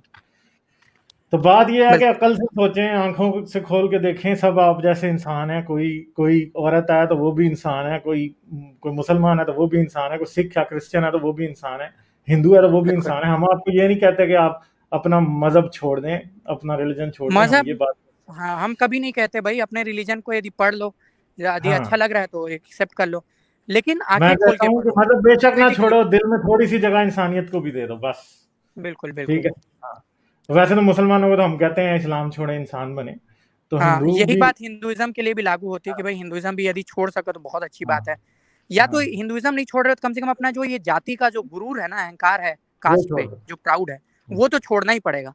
नार्सिसिज्म जो अन्यथा है। अन्यथा हम जैसे लोग जो लव लेटर्स लिखते हैं वो जो है उसको खत्म करवा देंगे, क्योंकि हम जो इंटरकास्ट मैरिज जो करवाएंगे उसमें तो वो खत्म हाँ। होना ही है। फिर आप जो है अच्छा। ये क्या है, लोग क्रिटिसाइज करेंगे कि भाई तुम जो है ये चीज किए वो चीज किए, क्या अपने अपने फैमिली को ही बाइकआउट करते हैं ये लोग ना, हम्म। अपने ही बच्चे ये। तो कम से कम हिंदुइज्म नहीं छोड़ रहे हो तो भाई कम से कम कास्टिज्म का ये जो गुरूर है ना वो तो छोड़ो ही, अच्छा, तभी तो आगे बढ़ो। ब्लाइंड लोगों को रिश्ते मिल जाते हैं? नहीं मिलते भाई। ब्लाइंड लोगों को तो जो क्या बनता है? साइटेड जो देखने वाली लड़कियां हैं वो तो हम्म। मतलब पसंद ही नहीं करती, खासकर एजुकेटेड है वो तो पसंद नहीं करती। ब्लाइंड लोगों को वही लड़कियां मिलती हैं देखने वाली जो 8वीं या 10वीं पास हो, हम्म। मतलब अनएजुकेटेड जो 8th या 10th मैट्रिक पास हो वो। हम्म। और ब्लाइंड लड़कियों को तो कोई लड़का एक्सेप्ट ही नहीं करता, क्योंकि उनको रहता है कि भाई हमको खाना बनाने वाली चाहिए। ऐसा नहीं है हम्म। कि ब्लाइंड लोग खाना बहुत अच्छा बनाते हैं, ये लोग क्या है हमारे सोसाइटी से अवेयर ही नहीं है। हम हम्म। जितना अच्छा बाकी चीजें कर रहे हैं, आर्ग्यूमेंट्स कर रहे हैं, हम उतना अच्छा खाना भी बनाते हैं। हमारे बहुत सारे दोस्त हैं ब्लाइंड हैं, बहुत अच्छा हम्म। खाना भी बनाते हैं। लड़कियां भी बहुत अच्छा खाना बनाती है, लेकिन पता नहीं ये इनका एक्सक्यूज होता है कि भाई हम तो क्या, तो अगर आप किसी ब्लाइंड लड़की को पसंद करते हैं और वो किसी और कास्ट की है, तो तब भी प्रॉब्लम है? बहुत बहुत प्रॉब्लम है, बिल्कुल ये भी तो प्रॉब्लम है, अलग तो कास्ट की है ऐसा तब भी। ऐसा हो सकता है कि आप अपनी कास्ट को छोड़ के किसी और कास्ट की किसी लड़की से शादी कर लें? नहीं भाई मैं तो इतना पढ़ा लिखा हूँ, मैं तो करूंगा, मुझे तो कौन रोक पाएगा, लेकिन हम्म। बाकी और लोग नहीं कर पाते हैं। तो लेकिन इसके वैसे लिए फर्ज मुझे करें कि आप ऐसी शादी कर भी लेते हैं और किसी दूसरी तो कास्ट की फैमिली या लोअर कास्ट फैमिली की लड़की आ जाए। फैमिली जो है बाइकआउट करती है हाँ, बहुत। फैमिली। मगर जाहिर बात है कि आप तो पढ़े लिखे हैं, आप कल को हाँ अभी हमें पीएचडी तो ये करेंगे, उसके करना बाद कहीं पड़ेगा ना क्योंकि हमारे पढ़े लिखे कहीं होने का क्या मतलब है। कई दफा आप प्रोफेसर तो लगेंगे ही ना, ठीक है। हाँ हाँ तो जाहिर बिल्कुल बात है कि फिर आप तो कर सकते हैं। मगर बिल्कुल वो बिल्कुल बेचारे जो ब्लाइंड हैं हम और तो जो। यदि मैं तो यही कहूंगा कि एजुकेटेड लड़की भी है, यदि उसको ये चीजें पता हो, समझदारी आए, तो वो भी कर सकती है, तो उसमें कोई बड़ी दिक्कत नहीं है। मेन क्या है, लोगों का जो जो सिंपैथेटिक एटीट्यूड है उसको एम्पैथेटिक बनाने की जरूरत है, तो ये सारी प्रॉब्लम ऑटोमेटिक सॉल्व हो जाएगी। आप अच्छा, क्या है। दूसरा हम्म एक क्वेश्चन रह जाएगा जो मैंने पहले भी जहन में आया था, मैं सोच रहा था। आप ब्लाइंड हैं और आप यू आर मेल, तो जो हम्म फीमेल ब्लाइंड है उनके क्या प्रॉब्लम्स हैं? उनके प्रॉब्लम तो हमसे ज्यादा है, हमसे ज्यादा हम्म। मतलब 2 गुना ज्यादा प्रॉब्लम है। हम्म। उनको कहीं भी जाना पड़ता है तो लोग जो इस तरह से देखते हैं कि मतलब क्या ही कहें। रिश्ते विश्ते हम्म। में तो उनको कोई लड़का मिलता ही नहीं है, मतलब हम्म। जनरली कोई एक्सेप्ट करना ही नहीं चाहता उनको। रिलेशनशिप लव की बात तो छोड़ ही दो, ठीक है। और फीमेल लड़कियों की बहुत और तरह-तरह की प्रॉब्लम है, मतलब यार क्या बोलूँ, उनका जो है ना हमसे ज़्यादा प्रॉब्लम है। हम तो मेल हैं तो चलो प्रिविलेज है, तो जो मेल लड़के हैं ना उनको पास कम से कम 8वीं 10वीं पास लड़कियाँ भी दे देते हैं सोसाइटी वाले, जो 8वीं 10वीं पढ़ी। लेकिन लड़कियों के साथ तो वो भी नहीं है। मैं बहुत सारी लड़कियों को जानता हूँ जो 40 की हो गई, 20 35 की हो गई, उनका मैरिज ही नहीं हुआ। तो इस तरह का भी है। तो दूसरा मतलब अब ये तो जाहिर बात है, अगर आपका कोई ऐसी खातून हो तो मैं डेफिनेटली उससे भी बात करना चाहूंगा। ठीक, ज़रूर, ज़रूर, दोस्त हो ज़रूर। आपकी कोई ऐसे हो तो I will definitely like to talk to her. तो उत्तम, मुझे पता है कि आपकी स्टोरी इतनी लंबी है कि इसको 2 घंटे में हम नहीं हाँ, समेट सकते। नहीं समेट सकते, तो बिल्कुल। बहुत मुझे लंबी पता है मैं कहानी है, फिर आपको भी बहुत सारी चीज़ें नहीं पता चली होंगी। हाँ, हाँ, मतलब मेरे लिए आज आपने जो बातें बताई, मेरी आपसे कितनी बात होती है, मगर 90% बातें जो है 95% ये मुझे नहीं पता थी पहले, जो आज आपने बिल्कुल, बताई। बिल्कुल। मगर जो मेन बात है वो ये है कि मैं ये चाहता हूँ कि लोग ये देखें कि जिसको आप अंधा समझते हैं आंखें उसकी खुली हुई हैं, मगर आपकी अभी बंद है। क्योंकि बिल्कुल, बिल्कुल। उस बंदे ने बिगेटरी को फील किया और उसके बाद बिगेटरी को अपने अंदर से निकाला है, मगर दूसरी तरफ आप खुली आंखों वाले, जागती आंखों वाले जो हैं उनको नजर नहीं आ रही ये चीजें। तो बिल्कुल, बिल्कुल। समझें मुझे कि मुझे आज भी अफ़सोस होता है कि मैं क्यों शाहरुख खान जैसे इतना अच्छा जो अभी मुझे हम्म, पता चलता है ना कि कितना उसने हम्म, ह्यूमैनिटी के लिए काम किया है, बाकी चीज़ें। मुझे हम्म, बहुत अफ़सोस होता है कि मैंने शाहरुख खान को इतना गलत समझा, और बिल्कुल मैं तो सॉरी भी बोलूँगा शाहरुख खान को कि भाई हमने तुम्हें इतना ये चीज़ समझा, और उसके पीछे कसूरवार हम नहीं थे, हमारे ये जो भक्त वालों जो इनकी जमात है। और बहुत अफ़सोस भी होता है वो जो ग्रेजुएशन के दिनों को याद करते हैं तो। लेकिन हम मगर कोई बाहर आ नहीं, गए। वो भी एक लक जर्नी है ना। उस वो बिल्कुल, वक्त ना होता तो शायद आज आप इधर भी ना होते। बिल्कुल, मगर ये बिल्कुल। है कि बात ये है कि हम भी किसी टाइम जो थे वो बहुत रिलीजियस थे और बहुत एक वन साइडेड वर्ल्ड व्यू के साथ जिंदा थे। तो जाहिर बिल्कुल। बात है हर किसी ने अपना अपना वो वर्ल्ड व्यू और वो टाइम गुजारा होता है। तो इससे यही पता लगता है कि हम कितने सिमिलर हैं, सब के सब आपस में एक जैसी बात ही सोचते हैं। बिल्कुल, सिर्फ बिल्कुल। रिलीजन का डिफरेंस हो सकता है मगर इसमें सोच सारा एक जैसी है। क्रेडिट जाता है एजुकेशन को। मैं आज जितना बाहर हाँ। आया हूँ उसके पीछे एजुकेशन का ही हाथ है। हम्म। और अनफॉर्चुनेटली हमारे यहाँ एजुकेशन का किसी के पास, मैं तो लकी हूँ जो मैं पीएचडी कर रहा हूँ, बाकी ब्लाइंड लोग तो 12वीं पढ़ने के बाद भी अपना छोड़ देते हैं सारा कुछ। उनको मुश्किल होती है, मगर वो बात है कि आपका पढ़ने का जो शौक है उससे पता लगता है कि जाहिर बात है। चलें उत्तम, फिर एंड करते हैं। कोई आखिर में कोई जी, पैगाम छोटा मोटा कोई बात आपके जहन में हो छोटा-मोटा जो तो रह यही गई हो? कहेंगे कि बस आपको ही कहेंगे कि भाई आप अच्छा काम कर रहे हो, इसी तरह से आप अपना काम करते रहो। और हम्म। मुझे बहुत खुशी होती है कि आप जैसे लोग आके लोगों को इनलाइटन करते हैं, और आपका जो नॉलेज है खासकर साइंस का जो नॉलेज है उससे हमें भी बहुत ज़्यादा एप्रिसिएशन मिलता है। हम भी मतलब सोचते हैं साइंस को लेके, अफ़सोस होता है कि उस समय साइंस को इतना अच्छे से क्यों नहीं समझे, टीचर्स भी ढंग के नहीं थे। लेकिन जो आपकी नॉलेज है उससे हम कोई बहुत बात सारा नहीं, सीखना है। आपका सारा कोई लाइव बात नहीं स्ट्रीम आज। तो हम्म। हुँ, आपके सारे आज लाइव इतना स्ट्रीम्स नॉलेज तो हर तरफ पड़ा है तो आप सीख सकते हाँ, हैं। मेरी तो कोशिश है बिल्कुल। कि मैं जो कुछ कर सकूं किसी के लिए वो करूं। तो चलें जी, तो ठीक भाई है। चलिए, बिल्कुल, बिल्कुल, ये अच्छा लगा मुझे भी बात करके, और चलें कभी और उत्तम, बहुत मैं I am always please whenever I talk to you. तो जी आप लोग सब बहुत अपना ख्याल रखिएगा। स्क्रीन के नीचे मेरा ईमेल आ रहा है, अगर आप चाहते हैं कि आपकी स्टोरी भी इसी तरह बताई जाए जिस तरह आज उत्तम ने अपनी स्टोरी बताई है, किस तरह आप एक मजहबी जानवर से इंसान बने, तो ये चीज जो है मैं चाहूंगा कि आपकी स्टोरी भी लोग सुने। ठीक है, तो उत्तम का बहुत शुक्रिया। एंड करते हैं, सब अपना बहुत ख्याल रखिएगा। आदाब एंड गुड नाइट। वीडियो को लाइक करना मत भूलें, और अगर आपने अभी तक सब्सक्राइब नहीं किया तो सब्सक्राइब के बटन को दबाकर सब्सक्राइब कर लें, और साथ ही घंटी के बटन को दबाकर गेट ऑल नोटिफिकेशंस पर क्लिक कर लें ताकि आपसे किसी भी वीडियो और लाइव स्ट्रीम का नोटिफिकेशन मिस ना होने पाए। इसके साथ साथ मेरे काम को सपोर्ट करने का बेहतरीन तरीका पेट्रियन पर मेंबर बनना है। आप सिर्फ $3 पर मंथ से चैनल की मेंबरशिप हासिल कर सकते हैं। यूट्यूब पर भी आप चैनल के मेंबर बन सकते हैं।